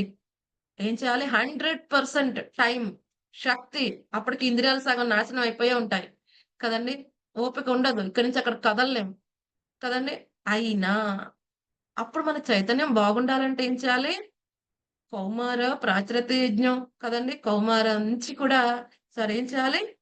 ఊహ తెలిసినప్పటి నుంచి కూడా ఏం చేయాలి? భక్తియుత సేవ చేయించగలిగితే ఇటువంటి ముదుసలి ప్రాయం వచ్చినప్పుడు కూడా మన ఇంద్రియాలు ఎటువంటి విధంగా చలించకుండా స్వామి యొక్క పాదార విందం మీదే ఉంటాయి. చాలా మంది ఏం చేస్తారు? ఓకే. ఇప్పటి వరకు కష్టపడ్డామండి. ఇప్పుడు మీద కాలు మీద కాలేసుకొని టీవీ చూసి గడిపేస్తాం. అయ్యో! అది టీవీ చూసే సమయం కాదు. ఏం చేయాలి? ఇంతకుముందు ఎంతో పీక్కుని ఒక 1 అవర్ భగవత్ సేవలో పెట్టాలంటే ఎన్ని రెస్పాన్సిబిలిటీస్ మధ్యన లాగి ఒక 1 అవర్ తెచ్చుకొని భక్తి సేవలో పెట్టొచ్చు. కానీ అప్పుడు అన్ని రెస్పాన్సిబిలిటీస్ అయిపోయాయి. 24 అవర్స్ భగవంతుడికి ఇచ్చేయొచ్చు అప్పుడు. కదండీ! ఏదైతే ఉన్న సేవింగ్స్‌తో ప్రశాంతంగా ఏం చేయాలి? భగవంతుని యొక్క సేవలో వినియోగించాలి ఆ వానప్రస్థ తపస్సుకు చెప్పబడింది కదండీ! తపస్సు ఆచరించాలి. శారీరక, మానసిక, వాక్కు తపస్సు. కదండీ! కానీ ఆ వయసులో ఏదో పెద్దరికం వచ్చిందని నోరు ఎలా పడితే అలా వాడి, ఉన్న వాళ్ళందరితో దెబ్బలాటలు పెట్టుకొని, ఇంట్లో సుఖం లేకుండా కదండీ! ఏదో పెద్దరికం అని చెప్పుకొని ఏదో చేసుకొని నాశనం చేసుకోకుండా వాక్కు, వాక్ నియంత్రణలో ఉండాలి. మనసు నియంత్రణ ఉండాలి. శారీరక తపస్సు, మానసిక తపస్సు, వాక్కు తపస్సు అందరూ చేయాలి. ఎస్పెషల్లీ వీళ్ళకి ఈ వానప్రస్థ స్థితిలో వాళ్ళకి ఎస్పెషల్లీ తపస్సనేది చెప్పబడింది. సో, నెక్స్ట్ ఏమని చెప్తున్నారు? ఆర్జవం, సరళత్వం కదండీ! సో, సింప్లిసిటీగా ఉండాలి కదండీ! సో, ఇది అందరికీ చెప్పబడింది.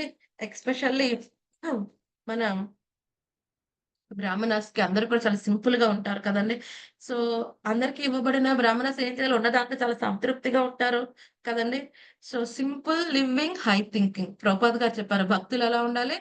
సింపుల్‌గా లివ్ చేయాలి. హై థింకింగ్ ఉండాలి. కానీ ఇప్పుడు ఎలా ఉంది బయట ప్రపంచం అంతా కూడా high level, high level life style. Mind set మాత్రం నారో థింకింగ్. ఎంత నారోగా ఆలోచిస్తారంటే నా కుటుంబం. నా కుటుంబం. అంత నారోగా ఆలోచించేస్తారు. But luxury life. అలా అయిపోయింది. కానీ ఎలా ఉండాలి? సింపుల్ లివింగ్, హై థింకింగ్ అయి ఉండాలి. సో, నెక్స్ట్ ఏమంటున్నారు? అహింస కదండీ! సో, ఏమంటున్నారు? అహింస. సో, హింస చేయకుండాట. ఏం చేయాలి? సో, కేవలం కొంతమంది ఏమంటారు? మేము మనుషులనేమి హింస పెట్టమండి. బట్ రోజుకొక జంతువుని మాత్రం తీసుకొని తినేస్తాం. లేతే మేము కుక్కలనైతే ఏం చేయమండి. బట్ మిగతా వాటిని తినేస్తాం వారానికొకటి. ఎలాగది? అదేం కరుణ కదండీ! సో, హింస చేయటం అంటే ఇక్కడ ప్రభుపాద గారు చెప్పారు. హింస అంటే ఏమంటున్నారు? ప్రభుపాద గారు క్లియర్‌గా చెప్పారిక్కడ. జీవుని అభ్యుదయమును ఆటంకపరపబడుట అని భావము. కదండీ! సో, అంటే ఇప్పుడు ఏదైనా ఒక జంతువుని నీ యొక్క జిహ్వ కోసం, నీ నాలుక కోసం దాని యొక్క ఆయుర్దాయాన్ని నువ్వు తీసేస్తున్నావు. అదేమవుతుంది? అది హింస. చాలా సార్లు అనుకుంటాం. సో, ఎవరి యొక్క శరీరాన్నైనా మనం కట్ చేసేస్తేనే హింసని. కొంతమంది మాటలతో చంపేస్తారు. కదండీ! సో, ఎవరి జీవిత అభ్యుదయాన్నైనా మనం ఆపేస్తున్నాం. ఒక్కోసారి కొంతమంది కొన్ని మాటలు చెప్తారు. కొన్ని మాటలు మాట్లాడతారు. అదెలా ఉంటుందంటే మళ్ళీ వాడు లెగలేడు. కదండీ! ఈవెన్ పరమశివుడు కూడా పార్వతీమాతతో చెప్తారు. శత్రువునైనా ఎదుర్కోవచ్చు. ఎందుకంటే శత్రువుని ఎదుర్కోవచ్చు కానీ అదే ఒక మిత్రుడు లేకపోతే స్నేహితుడు, బాంధవ్యం ఉన్న వాళ్ళు పరుషమైన వాక్యాలతో చేస్తే అదెలా అవుతుంది? మరణం కంటే కష్టం అది తీసుకోవటం నీ వల్ల కాదు సతీ అని చెప్తారప్పుడు. కదండీ! సో, ఈ విధంగా కొంతమంది ఏం చేస్తారు? మాటలతో హింసిస్తారు. అవతల వాళ్ళని మాటలతో అటాక్ చేస్తారు. అటువంటివి ఎలా ఉంటాయండి? చేతిలో గన్ లేకుండానే వాడిని చంపేస్తారన్నమాట. సో, అటువంటి విధంగా హింస పెట్టకూడదు. మాటలతో గాని, శారీరకంగా గాని ఎవరిని హింస పెట్టకూడదు. ఎస్పెషల్లీ ఈ యొక్క మూర్ఖత్వం ఏంటి? మానవులకైతే ఒక ఆత్మ, జంతువులైతే వేరేదండి. వాటికి ఆత్మ లేదని చెప్పి వాటిని హింసిస్తున్నాం. వాటిని తినవచ్చు. మాట కోసమే కదా! అని చెప్పే ఎటువంటి చెడు ఫిలాసఫీస్ అన్ని ఫాలో అవుతే ఏమవుతుంది? అది హింస చేయటమే. వేరే జీవుడి యొక్క ఆయుష్‌ను పెంచలేనప్పుడు వాటి ఆయుష్‌ని నిర్దాక్షిణ్యంగా ఆపే అధికారం కూడా మనకు లేదు. కదండీ! సో, ఎవరైతే ఆ యొక్క జంతువుని వధ చేయడానికి పర్మిషన్ ఇస్తున్నారో, వాటిని కట్ చేస్తున్నారు, అమ్ముతున్నారు, ట్రాన్స్‌పోర్ట్ చేస్తున్నారు, కొంటున్నారు, వండుతున్నారు, తింటున్నారు. అందరికి ఈక్వల్ షేర్ ఒస్తుంది. కాబట్టి చాలా జాగ్రత్తగా ఉండాలి. ఇదేంటంటే ఎంత ఘోర అపరాధం. ఇందులో ఎస్పెషల్లీ ఆవు వధ కదండీ! గో వధ చాలా ఘోరమైన అపరాధం కదండీ! ఘోరమైన అపరాధం. మన గోమాత తల్లి కదండీ! ఏడుగురు తల్లిలో ఒక తల్లి. మన తల్లి పాలు కొన్ని నెలలో, కొన్ని సంవత్సరాలు తాగుతారు పిల్లలు. కానీ గోమాతవి జీవితాంతం తాగుతాం. కదండీ! అటువంటి తల్లిని వధించటం అనేది అంతకంటే ఘోరమైన అపరాధం లేదు. ఎక్కడైతే అటు గోవధ జరిగిన ప్రదేశాల్లో ఏమవుతది కొన్ని సంవత్సరాలకు గాని, కొన్ని రోజులకి ఏమవుతుంది వర్షాలు రావు, ధాన్యాలు రావు. కదండీ! కొన్ని ప్రదేశాలు ఇప్పుడు జరుగుతుంది అన్ని విషయాల్లో కూడా. పాకిస్తాన్‌లో ఎన్నో ప్రదేశాల్లో ధాన్యం రావట్లే. ఎక్కడైతే వాళ్ళు ఒక పండగ కింద గోవధ చేశారో. కదండీ! సో, అటువంటి హింస అనేది మనం పాల్పడకూడదు. ఇది కూడా ఒక అద్భుతమైన దైవ గుణం. అహింస వింత చేయకూడదు. సో, నెక్స్ట్ ఏమని చెప్తున్నారు? సత్యం కదండీ! ట్రూత్‌ఫుల్‌నెస్ ఇది కూడా అందరూ పాటించాల్సింది కదండీ! సో, మనం కూడా చెప్పుకున్నాం కదా! ఆ! ఇందులో ఎస్పెషల్లీ ఏం చేయవచ్చు? మనం మీ యొక్క ఏమంటారు? కామెంటరీస్ ఇస్తూ ఉంటారు. రకరకాల కామెంటరీ మానసిక కల్పనల ద్వారా ఇస్తూ ఉంటారు. అది చాలా తప్పు విషయం.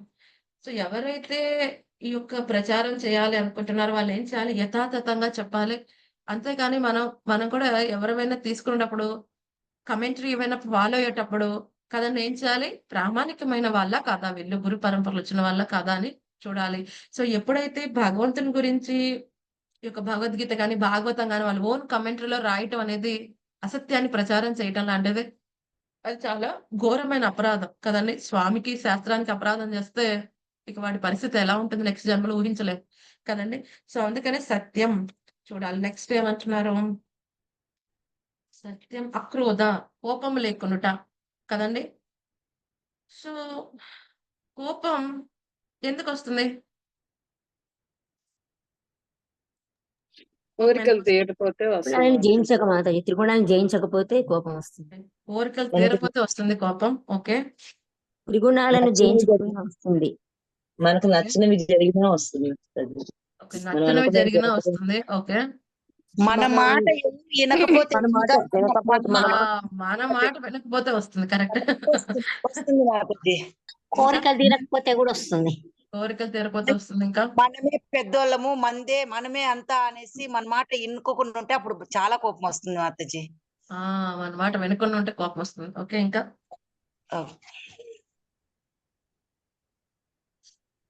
మనకు నచ్చని పనులు చేసినప్పుడు కూడా కోపం వస్తుంది. నచ్చని పనులు అవతల వాళ్ళు చేసినప్పుడు వస్తుంది. ఓకే. సో ఈ కోపానికి కారణం ఏంటి? జలసీ వల్ల కూడా వస్తుంది. జలసీ వల్ల వస్తుంది. Wonderful point. జలసీ, ద్వేషం సటిల్ గా ఉంటుంది, కనిపించదు. దాన్ని వేరే వాళ్ళ పట్ల మన కోపం ఎందుకు వస్తుంది? వాళ్ళ కర్మల పట్ల వాళ్ళ పట్ల ద్వేషించామనుకోండి, వాళ్ళు చేసే ప్రతి పని తప్పుగా అనిపిస్తుంది, అప్పుడు కోపం వస్తుంది. Very nice point Mataji. ఇంకా రజోగుణం వల్ల వస్తుంది మాతాజీ కోపం. రజో రాగాత్మకం విద్ధి. ఎప్పటి వరకు అయితే మనం రజోగుణంతో బాధపడుతున్నామో ఈ క్రోధాన్ని అణచడం అనేది అసాధ్యం కదండి. మనకి చెప్పారు కదా భగవద్గీత 3వ అధ్యాయం 37వ శ్లోకంలో, కామ ఏష క్రోధ ఏష రజోగుణ సముద్భవ మహాసనో మహాపాప్మా విద్యేనమిహ వైరినం. రజోగుణ సంపర్కముచే ఉద్భవించి తదుపరి క్రోధముగా పరిణమించు కామమే దీనికి కారణము. అది ప్రపంచమును కబలించినట్టే పాప భూయిష్ట శత్రువు కదండి. ఎటర్నల్ ఎనిమీ అని చెప్తున్నారు భగవంతుడు కదండి. కొంతమంది శత్రువులు కొంతవరకే ఉంటారు, బట్ శాశ్వతమైన ఎనిమీ ఏంటి, శాశ్వతమైన శత్రువు ఏంటి జీవుడికి? కామం. ఆ తీరకపోతే వచ్చేదేంటి? క్రోధం. కాబట్టి కామం అంటే ఏంటి? కేవలం లైంగిక వాంఛే కాదు, ఏదైనా భగవంతుడి కంటే వేరుగా కోరుకునేది ఏదైనా సరే అది కామమే. ఏదైతే మనకు చెప్పారు కదా, ఈ కర్మేంద్రియ ప్రీతి వాచ, మన యొక్క ఇంద్రియాలను ప్రీతి చేసుకోవడం అనేది కామం. అది ఇంద్రియ ప్రీతి వాచ అంటే కృష్ణ యొక్క ఇంద్రియాలని ప్రీతి కలిగించేలా చేయటం ప్రేమ. ఎప్పటి వరకు అయితే ఈ కామంతో బాధపడుతున్నామో ఈ క్రోధాన్ని అణచటం కష్టం కదండి. కానీ క్రోధాన్ని ఎక్కడ ఉపయోగించవచ్చు? హనుమంతుల వారు ఉపయోగించారు కదండి. ఎక్కడైతే గనక భగవంతుడి యొక్క భక్తులకి అవమానం అవుతుంది, లేకపోతే వాళ్ళ యొక్క సంపదని హరించబడుతుంది, లేకపోతే శాస్త్రాన్ని అవమానిస్తున్నారు, అటువంటి సమయాల్లో మనం క్రోధాన్ని చూపించవచ్చు. హనుమంతుల వారు చూపించారు. హనుమంతుల వారిని అడుగుతారు, ఏమయ్యా లంక అంతా ఎందుకు దహనం చేసావు? హనుమంతుల వారు ఏం చెప్తారు? ఇక్కడ అన్ని సవాలే ఉన్నాయి, సవాల్కి దహన సంస్కారాలు చేసి వచ్చేస్తున్నాయి అని చక్కగా చెప్తాడు. ఎందుకని ఎవరైతే హరి యొక్క నామం తీసుకోవట్లేదు, హరి యొక్క సేవ చేయట్లేదు, అదేంటది? తిరుగాడుతున్న శవం మాత్రమే. సో అటువంటి శవాలయ్యా పడి ఉన్నాయి, అలా చేశానంట కదండి. సో అక్కడ విభీషణుడు వాళ్ళ ఇంటికి మాత్రం ఏం చేయకుండా ఉంటాడు, ఎందుకంటే అక్కడ హరి యొక్క నామం వినిపిస్తోంది, సజీవంగా ఉన్నాడు ఇంకా విభీషణుడు అని చెప్పారు. కాబట్టి క్రోధాన్ని చూపించడానికి ఎక్కడ చూపించాలో అక్కడ చూపిస్తారు భక్తులు. క్రోధాన్ని ఎవరు చూపించవచ్చు అంటే, ఎవరైతే క్రోధాన్ని వాళ్ళ యొక్క సర్వెంట్ కింద తీసుకున్నవారు. అంతేగాని క్రోధంకి మనం సర్వెంట్ అయ్యే స్థితిలో ఉన్నప్పుడు మనం క్రోధాన్ని చూపించకూడదు కదండి. ఎప్పటి వరకు అయితే మనం ఈ యొక్క విపరీతమైన కోరికలతో ఉన్నామో కదండి, అప్పటి వరకు ఇక్కడ క్రోధాన్ని అణచడం కష్టం. ఏదైతే ప్రతి కోరిక భగవత్ చైతన్యంతో కూడి ఉన్నప్పుడు, భగవత్ సంబంధితమైనప్పుడు కదండి, అప్పుడు ఈ యొక్క క్రోధాన్ని అణచడం అనేది సాధ్యమవుతుంది కదండి. సో ఇంకోటి ఏమని చెప్తున్నారు? రెనాన్సియేషన్, త్యాగ కదండి. సో త్యాగం కూడా అన్ని వాళ్ళకి ఉండాలి కదండి, అన్ని ఆశ్రమం వాళ్ళకి ఉండాలి. సో యుక్తాహార విహారస్య కదండి, ఏదైనా యుక్తంగా ఉండాలి. అలాగే ఏదైనా కృష్ణ సంబంధంలో ఉన్న వాటిని కదండి మనం ఎప్పుడు కూడా త్యజించకూడదు. ఏది త్యజించాలి? ఏదైతే కృష్ణుడి సేవలో మనకు ఉపయోగపడట్లేదో దాన్ని త్యజించాలి కదండి. మనం చాలా సార్లు చెప్పాను మీకు ఇది. భక్తి సిద్ధాంత సరస్వతి ఠాకూర్ గారు ఒకసారి ఈ రెనౌన్సియేషన్, త్యాగం గురించి అద్భుతంగా లెక్చర్ ఇస్తారు. అందరూ బాగా ఇన్స్పైర్ అవుతారు ఆయన శిష్యులు. ఆ తర్వాత ఏమవుతుంది, ఆ లెక్చర్ తర్వాత భగవంతుడు బాగా తయారు చేస్తుంటే అక్కడ ఎన్నో అట్టిపళ్ళు ఇవన్నీ కూడా ఉంటే కోతులు వచ్చి అట్టిపళ్ళు అని తీసుకెళ్లిపోతూ ఉంటాయి. వాళ్ళు అనుకుంటారు ఇప్పుడే కదా వైరాగ్యం గురించి గురువు గారు క్లాస్ ఇచ్చారు, అట్టిపల్లిగా తీసుకెళ్ళనే అని రిలాక్స్డ్ గా వాళ్ళు ఉంటారు. భక్తి సిద్ధాంత సరస్వతి ఠాకూర్ పరిగెత్తి అట్టిపళ్ళు తెస్తారన్నమాట. శిష్యులు అంటారు, అదేంటి గురుగారు ఇప్పుడే కదా వైరాగ్యం గురించి గంటన్నర క్లాస్ చెప్పి మళ్ళీ మీరే పాటించట్లేదు. అప్పుడు గురుగారు అంటారు, మూర్ఖులారా నేనేం చెప్పాను? వైరాగ్యం దేని పట్ల ఉండాలి? మనకి భౌతిక విషయాల పట్ల ఉండాలి. కానీ ఏదైతే స్వామి సంపద వాటిని ప్రొటెక్ట్ చేయాల్సిన బాధ్యత మనది. అక్కడ వైరాగ్యం ఓకే. స్వామిని గదా ఎవరు ఎత్తుకెళ్ళిపోతున్నారు. స్వామి విగ్రహాన్నే గదా ఎవరు విధ్వంసం చేశారు. నేను చాలా వైరాగ్యం అండి. అక్కడ వైరాగ్యం చూపించకూడదండి. అక్కడ ఏదైతే క్రోధం చూపించాల్సి ఉంటుంది. ఆటిని రక్షించాల్సిన బాధ్యత ఉంటుంది. అక్కడ రెనౌన్సియేషన్ చూపించకూడదు. అక్కడ వైరాగ్య భావం చూపించకూడదు. స్వామి యొక్క సంపదని, స్వామి యొక్క శాస్త్రాల్ని, స్వామి యొక్క భక్తులను రక్షించాలి. కదండీ! అక్కడ త్యాగం చూపించకూడదు. ఇప్పుడు మన ఇంటికి ఎవరో వచ్చారు భక్తులు. చాలా వైరాగ్యం అండి. భక్తులు వైరాగ్యంగా ఉండాలి. కిచిడి ఒక్కటే చేశాను మీకు. అక్కడ కదండీ! సో, భగవంతుడు రాజభోగాలు కూడా భగవంతుడా నేను చాలా వైరాగ్యంతో ఉన్నాను. నీకు కూడా కిచిడి అలా కాదు. భగవంతుడికి, భగవంతు భక్తులకి వివిధంగా సేవ చేయాలి. విరివిగా వాళ్ళకి ఎన్నెన్నో రకాల పదార్థాలు చేసి పెట్టాలి. మనకి వచ్చినప్పుడు చిన్న కిచిడితో మనం సరిపెట్టుకోవాలి. ఇక్కడ వైరాగ్యంగా ఉండాలి. కదండీ! సో, ఇది కూడా ఒక కళ కదండీ! సో, నెక్స్ట్ ఏంటి శాంతి. శాంతిగా ఎవరు ఉండగలరు? ఎవరైతే ద్వంద్వాలకి అతీతంగా ఉన్నవారే ప్రశాంతంగా ఉండగలరు. కదండీ! నెక్స్ట్ ఏమంటారు? అపైశునం. అపైశునం ఇది చాలా వండర్‌ఫుల్ క్వాలిటీ. ఏమంటున్నారు? ఇతరుల దోషమును ఎన్నకుండుట. సో, ఇది మనం అర్థం చేసుకోవాలి. ఎక్కడ దోషాన్ని ఎంచాలి, ఎక్కడ ఎంచకూడదు. దొంగని దొంగ అనటం తప్పులేదు. కానీ దొంగ కాని వాడిని దొంగ అనటం ఘోర అపరాధం. కదండీ! సో, ఘోర అపరాధం. సో, ఈ యొక్క ఇతరుల దోషాలన్నీ అవకాశం ఆ యొక్క క్వాలిఫికేషన్ ఎవరికుంది? తల్లిదండ్రులకుంటుంది, గురువులకుంటుంది, ఆచార్యులకుంటుంది. సో, మిగతా వాళ్ళకి ఇది వాళ్ళ వాళ్ళ యొక్క సిలబస్‌లో లేని విషయం. కదండీ! సో, ఎందుకంటే మనం ఒకళ్ళకి ఒక ఫాల్ట్ చూపిస్తున్నాం. ఒక ఫింగర్‌తో ఒక 4 ఫింగర్స్ మనకు చూపిస్తున్నాయి. వేరే వాళ్ళు ఒక ఫాల్ట్ చూసి ఈ వ్యక్తి ఇలాగా, ఈ వ్యక్తి ఇలాగా, ఈ వ్యక్తి ఇలాగా అంటున్నాం. సో, మనలో ఉన్న 4 ఫాల్ట్‌ల గురించి మాటేంటి? కదండీ! అసలు భక్తిసిద్ధాంత సరస్వతి ఠాకూర్ గారు అంటారు, వేరే వాళ్ళలో ఒక తప్పుని చూపించేటప్పుడు నీలో ఉన్న తప్పులేంటో కూడా ఒకసారి చూసుకోవాలి. కదండీ! సో, ఒక ఫింగర్ వేరే వాళ్ళకి చూపిస్తున్నప్పుడు 4 ఫింగర్స్ మనకు చూపిస్తున్నాయి. సో, మనం అంత ప్యూర్‌గా ఉన్నామా? మనంత ప్యూర్‌గా వ్యవహరిస్తున్నామా? కదండీ! మనలో ఎన్ని దోషాలున్నాయి? కదండీ! మనలో ఎన్ని దోషాలున్నాయి దాని మీద కూడా మనం వర్క్ చేయటం ప్రారంభించాలి. కదండీ! సో, నెక్స్ట్ ఏమంటే కంపాషన్ కరుణ. కరుణ ఉండాలి. కదండీ! కరుణ ఇది అందరికీ సంబంధించింది. కంపాషన్ అందరికీ ఉండాలి. సో, అన్నిటికంటే అద్భుతమైన కరుణ ఏంటి? భగవద్ విజ్ఞానాన్ని వేరే వాళ్ళకివ్వటం. కదండీ! భగవత్ ప్రసాదాన్నివ్వటం, భగవంతుని యొక్క పుస్తకాలను వితరణ చేయటం. రేపు భద్ర పుణ్యం వస్తోంది. భాగవత వితరణ చేయవచ్చు వేరే వాళ్ళకి. ఎవరైతే శ్రద్ధ కలిగి ఉన్నారో. కాబట్టి ఇది నిజమైన కరుణ. మిగతావన్నీ ఇచ్చామనుకోండి తింటారు అరిగిపోతుంది. అంటే ఆహారం ఇవ్వద్దా అంటే ఆకలితో ఉన్నోడికి ఆహారం ఇవ్వచ్చు. కానీ దాంతో పాటు ఏం ఇవ్వాలి? భగవద్ విజ్ఞానం కూడా ఇవ్వాల్సి ఉంటుంది.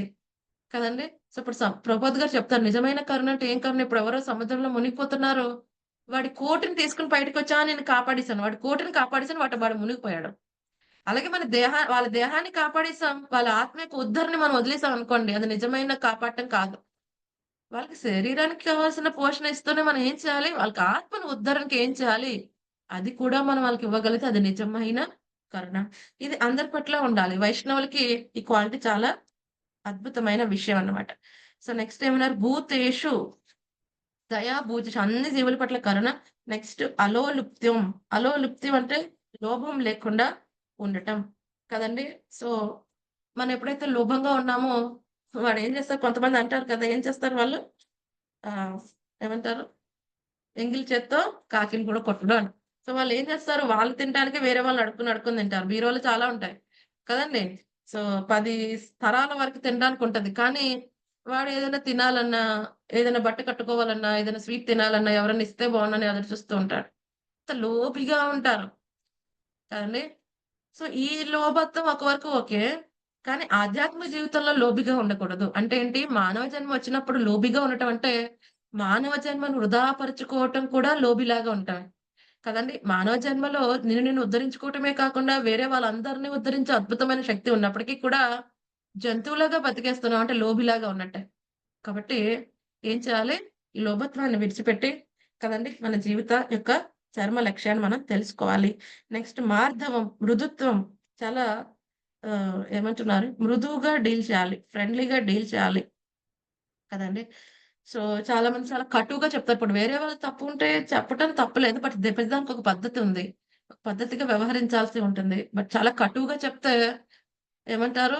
Operation successful, patient dead. ఏమైనా ఉపయోగం ఉంటుందా అండి? ఆపరేషన్ సక్సెస్ అయ్యి పేషెంట్ డెడ్ అయితే? ఉండదు ఆ? మాతాజీ. లేదు మాతాజీ మాతాజీ. చెప్పగా వినకపోతేనే అట్లా కోపం వస్తుంది మాతాజీ. కదా చెప్పి కానీ చెప్పి స్టార్టింగే ఆ పద్ధతి ఉపయోగించి ఫస్ట్ టైమే అంత రేంజ్ లో క్రిటిసిజం అంత రేంజ్ లో చేస్తే ఏమవుతుంది, ఆపరేషన్ సక్సెస్ఫుల్ అవుతుంది బట్ పేషెంట్ డెడ్ అయిపోతుంది కదండి. అంత స్థితిలోకి స్టార్టింగ్ అంత స్థితి ఇవ్వకూడదు. మన డీలింగ్స్ ఎలా ఉంటాయి, భక్తుల డీలింగ్స్ ఎలా ఉంటాయి, మృదువుగా ఉంటాయి కదండి. వేరే వాళ్ళ యొక్క భక్తి జీవితానికి ఆటంకపరచకుండా వాళ్ళని కరెక్ట్ చేసే పద్ధతి అనేది ఒక అద్భుతమైన కళ. ఒక్కోసారి వేరే వాళ్ళని కరెక్ట్ చేసే పద్ధతిలో వాళ్ళ యొక్క ఉన్నతి ఏంటి, వాళ్ళ భక్తి అంటే ఉద్రవం పారిపోయే స్థితికి తీసుకొని వస్తారు కొంతమంది. అలా కాదు, భక్తులు ఎలా ఉండాలి, చాలా మృదువుగా డీల్ చేయాలి, మృదువుగా వ్యవహరించాల్సి ఉంటుంది.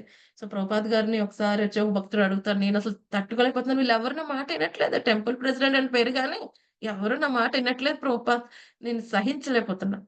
సో ప్రభుపాద్ గారు వచ్చి ఒకటే మాట అంటారు, నేను నిన్ను అలా సహిస్తున్నానో నువ్వు వాళ్ళని అలా సహించు. ఒక్కసారి టెంపుల్ ప్రెసిడెంట్ కి అర్థం ఉంది అంటే నాలో చాలా ఫాల్ట్లు ఉన్నాయి, ప్రభుపాద్ నన్ను ఎంతగానో సహిస్తున్నారు, నన్ను టాలరేట్ చేస్తున్నారు, ఆయనకి ఇంకా నాకు భక్తికి అవకాశాలు ఇస్తున్నారు, ఈస్ టాలరేటింగ్ మీ కదండి. సో అతను నన్ను టాలరేట్ చేస్తున్నాడు, సో నేను వీళ్ళందరినీ టాలరేట్ చేయాలి. సో గురువు ఎంత సహనంగా ఉంటారు, మన ఎన్ని టాలరేట్ చేస్తారు, తల్లిదండ్రులు ఎంత టాలరేట్ చేస్తారు పిల్లల విషయాల్ని, ఏం చేస్తారు వాళ్ళు, టాలరేట్ చేస్తూ కరెక్ట్ చేస్తూ ఉంటారు, చాలా మృదు స్వభావంగా ఉంటారు. సో మృదువుగా వాళ్ళని మార్చే ప్రయత్నం చేస్తారు, ప్రేమగా చేయాల్సి ఉంటుంది కొన్ని విషయాల్లో కదండి. అది అవ్వకపోతే అప్పుడు దండ, అప్పుడు శిక్ష వెళ్ళాలి. డైరెక్ట్ గా శిక్షకు వెళ్తే ఏమవుతుంది, ఇంకా టెండర్నెస్ అనేది పోయింది అనుకోండి, మృదుత్వం అనేది పోయింది అనుకోండి, ఆ డీలింగ్స్ ఆ రిలేషన్షిప్స్ లో ఏమవుతుంది, చాలా భయపడిపోయాము, ఈ వ్యక్తి నాయన నేను పొరపాటును కూడా రాననుకోండి, అంత దూరం వెళ్ళిపోయారు అనుకోండి, అదేమవుతుంది, కంఫర్ట్ జోన్ వాళ్ళకి ఇవ్వనట్టు అవుతుంది అనమాట. రైట్. సో అందుకని మృదుత్వాన్ని ఉండాలి. ఇది దైవగుణ లక్షణం అందరికీ ఉండదు, దైవగుణ లక్షణాలు ఉన్న వాళ్ళు ఈ మృదుత్వాన్ని చక్కగా పెంచుకుంటారు. రైట్. నెక్స్ట్ ఏమని చెప్తున్నారు, సర్వజీవం మార్ధవం మృదుత్వం సిగ్గు వినమ్రత కదండి. సో మనకి వినమ్రత అనేది కలిగి ఉండాలి. సో ఎప్పుడైతే వినయం లేదనుకోండి ఏమవుతుంది, గర్వం వచ్చేస్తుంది కదండి. చెడు కార్యాలు చేయడానికి సిగ్గుపడాలి, చెడు కార్యాలు చేయకూడదు. నెక్స్ట్ ఏమంటున్నారు, అచాపలం దృఢ నిశ్చయంగా ఉండాలి కదండి. సో నిరాశ చెందకూడదు, భక్తి జీవితంలో ముందుకు వెళ్ళాలంటే ఉండాల్సింది ఎంతూజియాజం, దృఢ నిశ్చయం. ఎస్, ఎలాగైనా ఈ యొక్క దేహమే చివరి దేహం అవ్వాలి, దృఢ నిశ్చయం అవ్వాలి. ఎన్నో అడ్డంకులు వస్తాయి, ఒక్కోసారి మన ఓన్ మైండ్ పెద్ద అడ్డలా తయారవుతుంది కదండి. మన యొక్క మనసే మనకి ఎంతో అడ్డంగా తయారవుతుంది, దాన్ని ట్రైన్ చేయాల్సి ఉంటుంది. ఎవరైతే మనసుని నియంత్రిస్తారో అదే గొప్ప మిత్రుడి కింద వ్యవహరిస్తుంది. తర్వాత మన బాంధవ్యులు, మన స్నేహితులు, మన తోటి భక్తులు ఎవరైనా అడ్డం అవ్వచ్చు కదండి భక్తి జీవితంలో అవ్వడానికి. సో ఏం చేయాలి, దృఢ నిశ్చయంగా ఉండాలి కదా. సో ఎక్కడ ఫాల్ట్ అవుతుందో తెలుసుకుని సహనంగా ఆధ్యాత్మ జీవితంలో పురోగమించే ప్రయత్నం చేయాలి, అంతేగాని చపలత్వంతో విడిచిపెట్టకూడదు మనకున్న ఎయిమ్ ని కదండి. సో నెక్స్ట్ ఏమని చెప్తున్నారు, తేజస్సు విగర్. సో ఇది ఎవరికి ఉండాలి, ఎక్స్పెషల్లీ క్షత్రియాస్ కి ఉండాలి. ఎందుకంటే ఆ ఎప్పుడైతే వాళ్ళు వీరోచితంగా పోరాడాల్సి వచ్చినప్పుడు వాళ్ళు పారిపోకూడదు కదండి. సో ఇప్పుడు ఎవరైతే ముందుండి ఫైట్ చేయాల్సిన సమయంలో పారిపోయాడు అనుకోండి, వాడికి అంత క్షత్రియ లక్షణాలు ఏమి లేవు. క్షత్రియ అంటే ఏంటి, ఎవరైతే తన అండర్ లో ఉన్నారో వాళ్ళందరికీ రక్షణ కల్పించేవాడు, తన ప్రజ అందరికీ కూడా. కాబట్టి ఎప్పుడైతే అధర్మం వచ్చినప్పుడు ఎదురెచ్చి నిద్రపడడానికి తనకి ఆ తేజస్సు, ఆ విగర్, ఆ యొక్క ఉండాలన్నమాట, ఆ పౌరుషం అనేది ఉండాలి వాళ్ళకి కదండి. సో ఇంకోటి ఏమంటున్నారు, ధృతి ధైర్యము, ధైర్యం ఉండాలి. నెక్స్ట్ ఏమంటున్నారు,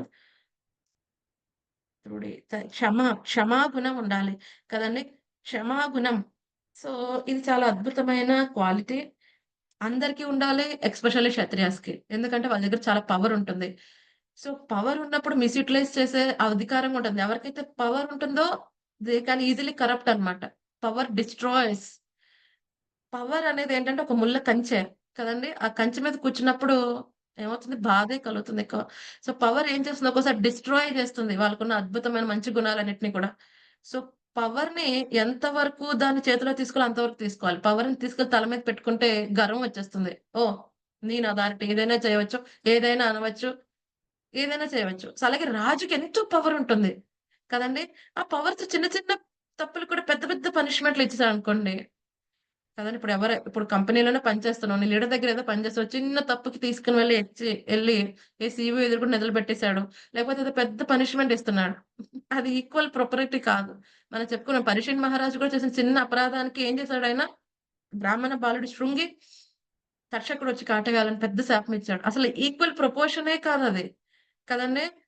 సో అలా ఉండకూడదు కదండి. సో ఏముండాలి? క్షమ ఉండాలి. ఎవరైతే శత్రువులకు ఉన్న అద్భుతమైన క్వాలిటీ అంటే ఎవరైనా శత్రువు అయినా సరే క్షమించమని అడిగినప్పుడు క్షమించగలగాలి కదండి. సో ఎప్పటి వరకు అయితే మనం ఎవరైనా క్షమించలేకపోయామో ఏమవుతుంది? వాళ్ళ పట్ల ఇంకా ద్వేషం ఉంటేనే వాళ్ళని క్షమించలేం కదండి. సో ఎంత ద్వేషం ఉంటే క్షమించడానికి అంత కష్టం అవుతుంది కదండి. సో ద్వేషం అనేది సెటిల్ గా ఉంటుంది. సో ఎప్పటికైతే ద్వేషాన్ని విడిచిపెట్టకపోతే ఈ అద్భుతమైన క్వాలిటీస్ అనేవి రావు. నెక్స్ట్ ఏంటి? ధృతి, ధైర్యంగా ఉండాలి కదండి. ధైర్యంగా ఉండాలి. ఎటువంటి డిఫికల్ట్ సిచ్యుయేషన్స్ వచ్చినా కదండి. ఎవరైతే కనుక భక్తి జీవితాన్ని విడిచిపెట్టకూడదు. ఇంకోటి ఏమంటున్నారు? శౌచం, శుచిత్వం, ఇంటర్నల్ గా ఎక్స్టర్నల్ గా కూడా శుచిత్వాన్ని పాటించాలి. సో దీన్ని ఏమంటున్నారు? ఎస్పెషల్లీ ప్రభుపాద్ గారు ఇక్కడ ఏమొస్తున్నారు?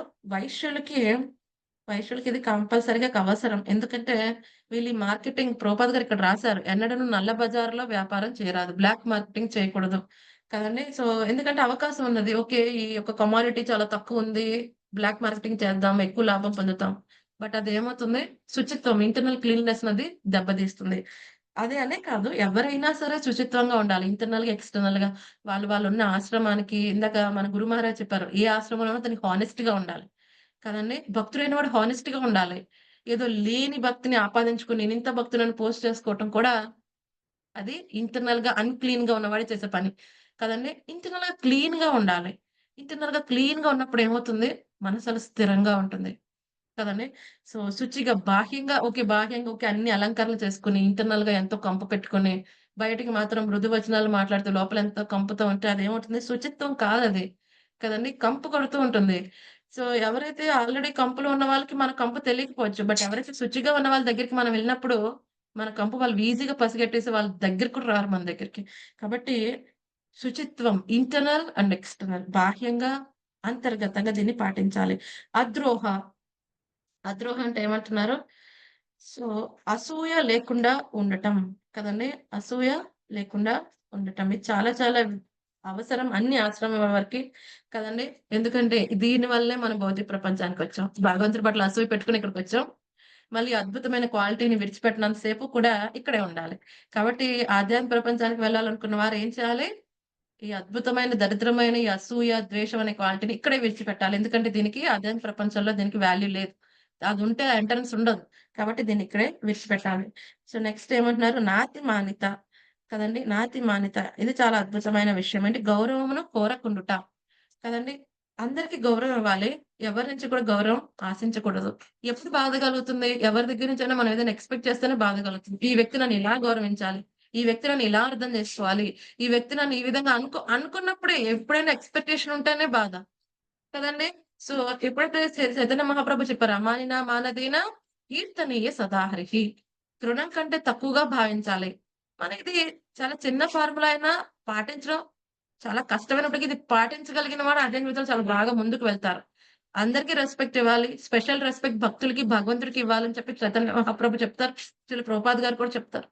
అలాగే మనం ఏది రెస్పెక్ట్ అనేది ఆశించకూడదు కదండి. సో ఈ విధంగా అలాగే ఓకే నేను రెస్పెక్ట్ ఆశించను, రెస్పెక్ట్ ఇవ్వను, అది చాలా తప్పు విషయం కదండి. సో మనం వేరే వాళ్ళకి రెస్పెక్ట్ ఇవ్వాలి. అలాగే మనం ఏం చేయాలి? ఎవరి దగ్గర నుంచి ఆశించకూడదు కదండి. సో ఈ విధంగా మనం గనక 26 గుణములు, సో ఒక్కొక్క గుణం గురించి ఇంకా ఎక్కువ ఎలాబరేట్ గా చెప్పుకుంటే ఎన్ని గంటలైనా చెప్పుకోవాలి. సో ఈ విధంగా కొంచెం కొంచెంగా 26 గుణాలు మనం టచ్ చేసాం. సో ఈ 26 దైవ గుణాలు ఎంత అద్భుతంగా ఉంటాయంటే ఒకటికొకటి ఇంటర్ రిలేటెడ్ అయి ఉంటాయి. ఒక గుణంతో ఒకటి చాలా కలిసిపోయి ఉంటుంది. ఒక గుణం వచ్చిందంటే ఇంకో గుణం ఆటోమేటిక్ గా డెవలప్ అవుతూ ఉంటుంది. ఒక గుణం నుంచి పడిపోతే మిగతా అన్ని గుణాలు పడిపోయే అవకాశం ఉంది. కాబట్టి ఎంతో అద్భుతంగా ఇది ఒక కళ. ఈ 26 గుణాలు పెంపొందించుకుంటూ భక్తుడు ముందుకు వెళ్ళటం అనేది ఎంతో అద్భుతమైన లక్షణములు. ఇవన్నీ కూడా దైవీ గుణ లక్షణములు. ఇటువంటి గుణములు ఉన్నప్పుడు దేవీ దేవతలేంటి, భక్తులేంటి, భగవంతుడు ఏంటి, వాళ్ళందరి చేత జీవుడు ఆకర్షింపబడతాడు. ఇటువంటి గుణాలుంటే ఏమవుతుంది అండి? ఆధ్యాత్మిక ప్రపంచానికి వెళ్ళడానికి అర్హుడవుతాడు. ఈ భౌతిక ప్రపంచం నుంచి విడిపడి మోక్షానికి అర్హుడవుతాడు. ఆధ్యాత్మిక ప్రపంచానికి వెళ్ళడానికి కూడా అర్హుడవుతాడు. ఇలా కాకుండా ఎవరైతే వేరేగా వ్యవహరిస్తున్నారో, ఈ 26 కాకుండా ఇంకా వ్యవహరించే ఒక 6 అద్భుతమైన అసురు గుణాలున్నాయి. ఆటి కింద ఆ అసురు లక్షణాలతో వ్యవహరిస్తే ఎలా ఉంటుంది? అవన్నీ మనం రేపటి నుంచి తెలుసుకుందాం. ఏమైనా సందేహాలున్నాయా డివోటీస్ ఈరోజు సెషన్‌లో?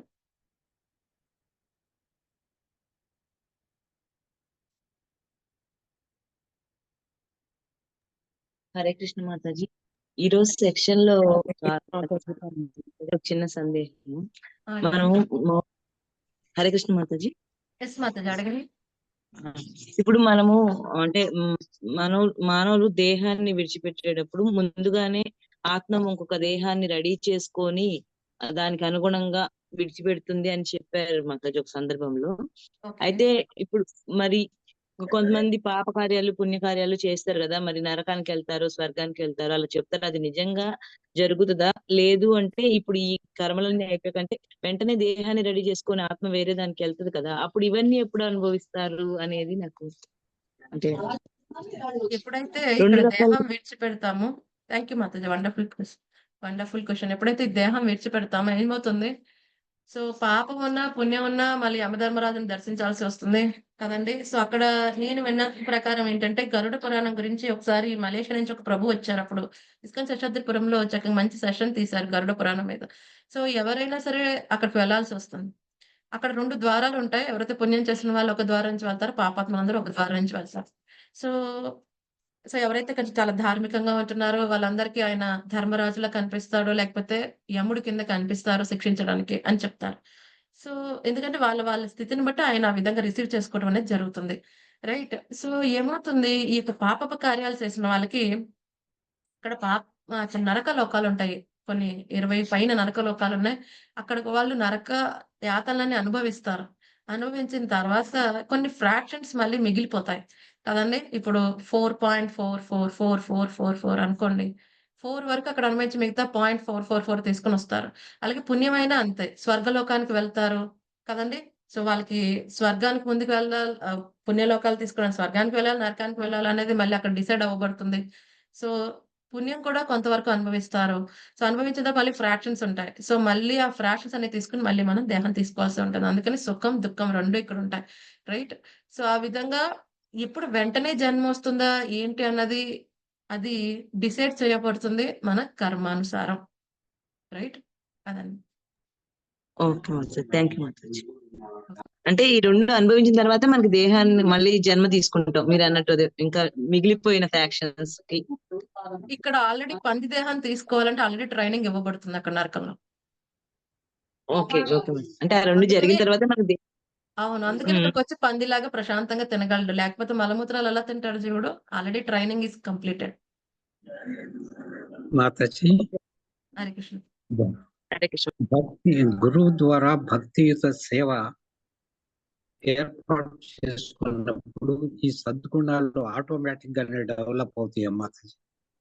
డెఫినెట్ గా ప్రభు. గురుముఖంగా డెఫినెట్ గా అవుతాయి ప్రభు. ఎప్పుడైతే గురువుని ఆశ్రయించాం, ఎప్పుడైతే ఆయన చెప్పిన నియమాలు పాటిస్తున్నాం, ఇవన్నీ కూడా ఆటోమేటిక్ భక్తి చేస్తా ఉంటే ఏమవుతాయండి? ఆటోమేటిక్ అద్భుతమైన గుణాలన్నీ డెవలప్ అవుతాయి. ఈ అద్భుతమైన గుణాలు లేకపోతే మనం విశుద్ధమైన భక్తి చేయలేం. భక్తి ఏదో నామపాత్రకమైన భక్తి చేయగలం.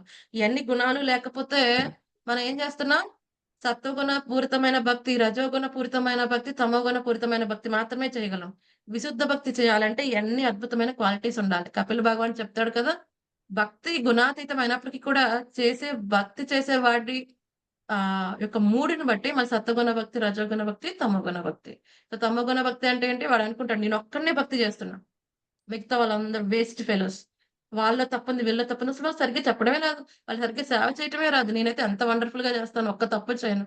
ఈ విధంగా ఉంటాడు తమోగుణ పూరితమైన భక్తి చేసేవాడు. వాడి తమోగుణ పూరితమైన భక్తి. వాడిది విశుద్ధ భక్తి కాదు. వాడికి అందరూ ఫాల్ట్ గానే కనిపిస్తారు. అందరితో ద్వేషంగా ఉంటాడు. ద్వేషంగా వ్యవహరిస్తూ ఉంటాడు. వాడి ఉద్దేశ్యం ఏంటి? కేవలం ఫాల్ట్ ఫైండింగ్. మనం ఒక చిన్న మెసేజ్ రాసినా అందరూ తప్పు. ప్రతి దాంట్లో తప్పు కనిపిస్తుంది. అలాగే ఇప్పుడు ఇంకోటేముంది? రజోగుణ పూరితమైన. రజోగుణ పూరితమైన భక్తిలో ఏం చేస్తారు? పూజ, లాభ, ప్రతిష్ఠ కోసం వాళ్ళు భక్తి చేస్తారు. ఏదో ఆశించి చేస్తూ ఉంటారు. ఓకే. నేను భక్తి చేస్తాను. బట్ నాకు గుర్తింపు కావాలి. ఐఎమ్ గ్రేట్ అనిపించుకోవాలి. మిగతా వాళ్ళు కూడా చేస్తున్నా, నేను చేస్తున్నా, బట్ ఐఎమ్ గ్రేట్ కదండి. సత్వగుణ పూరితమైన భక్తి వాడు ఏం చేస్తాడు? నా పాప కర్మలు పోవాలమ్మో, ఏదో నరకం అంటున్నారు, అదంటారు, ఇదంటారు, నాకేం వద్దు, నా పాపం అంతా పోవాలి, నేను చాలా పవిత్రంగా ఉండాలి, అది. కానీ విశుద్ధ భక్తి అంటే కేవలం స్వామి సంతృప్తి కోసం చేసే భక్తి. స్వామి సంతృప్తి కోసం వాడు నరకానికి వెళ్ళడానికి కూడా రెడీ అయిపోతాడు. అది విశుద్ధమైన భక్తి కదండి. అహైతుకి విశుద్ధ భక్తి. అప్రతిహత అవును.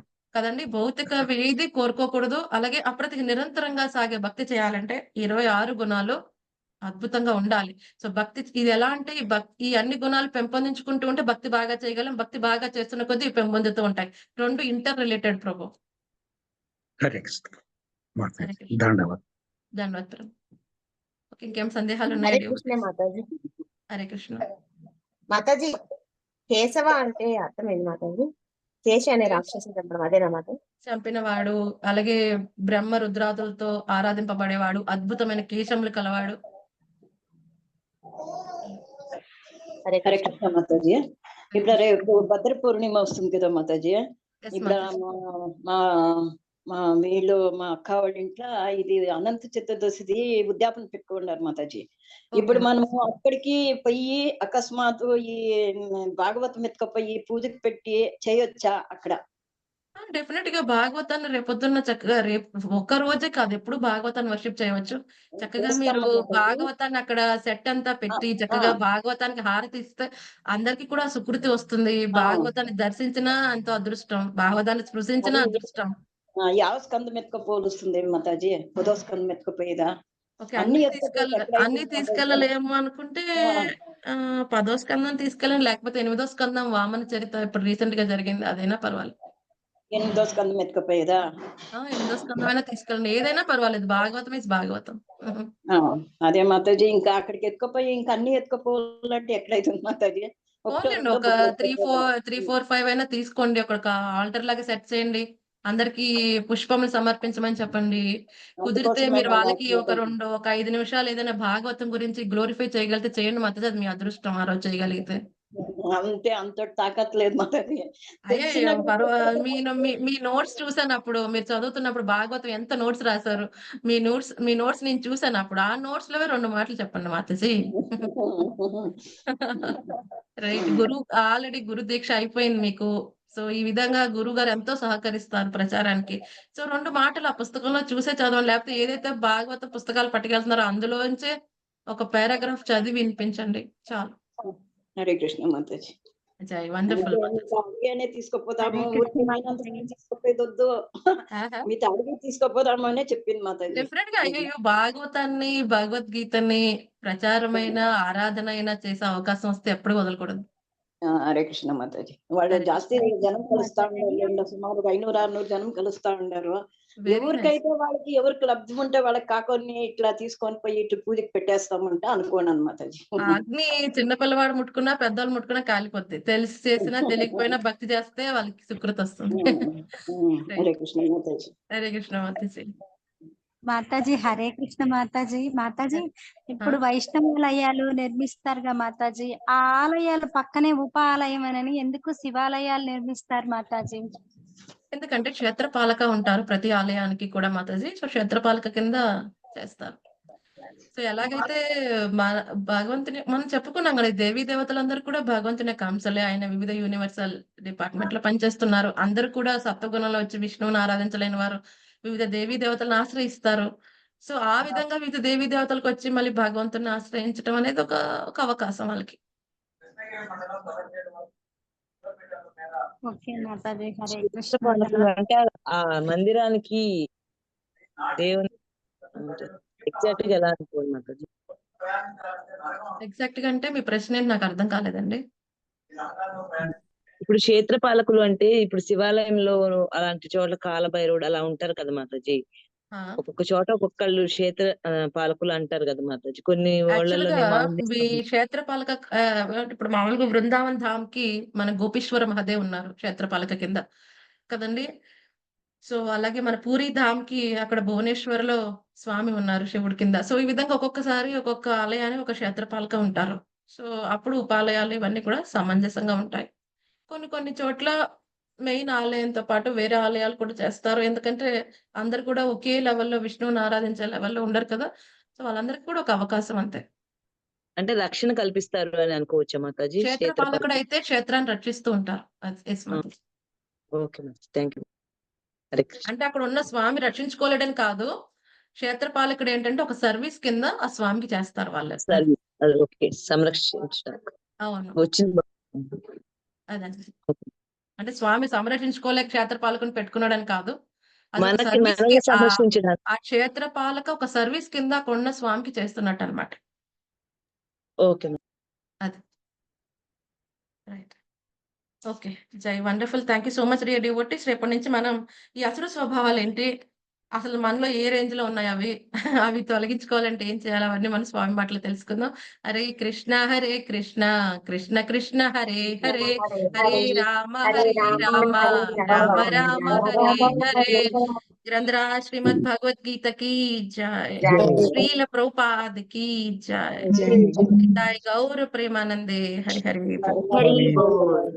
Thank you Hare devotees. Krishna మాతాజీ, హరే కృష్ణ మాతాజీ, ధన్యవాదాలు ధన్యవాదాలు. మాతాజీ. ధన్యవాదాలు. కృష్ణ మాతాజీ.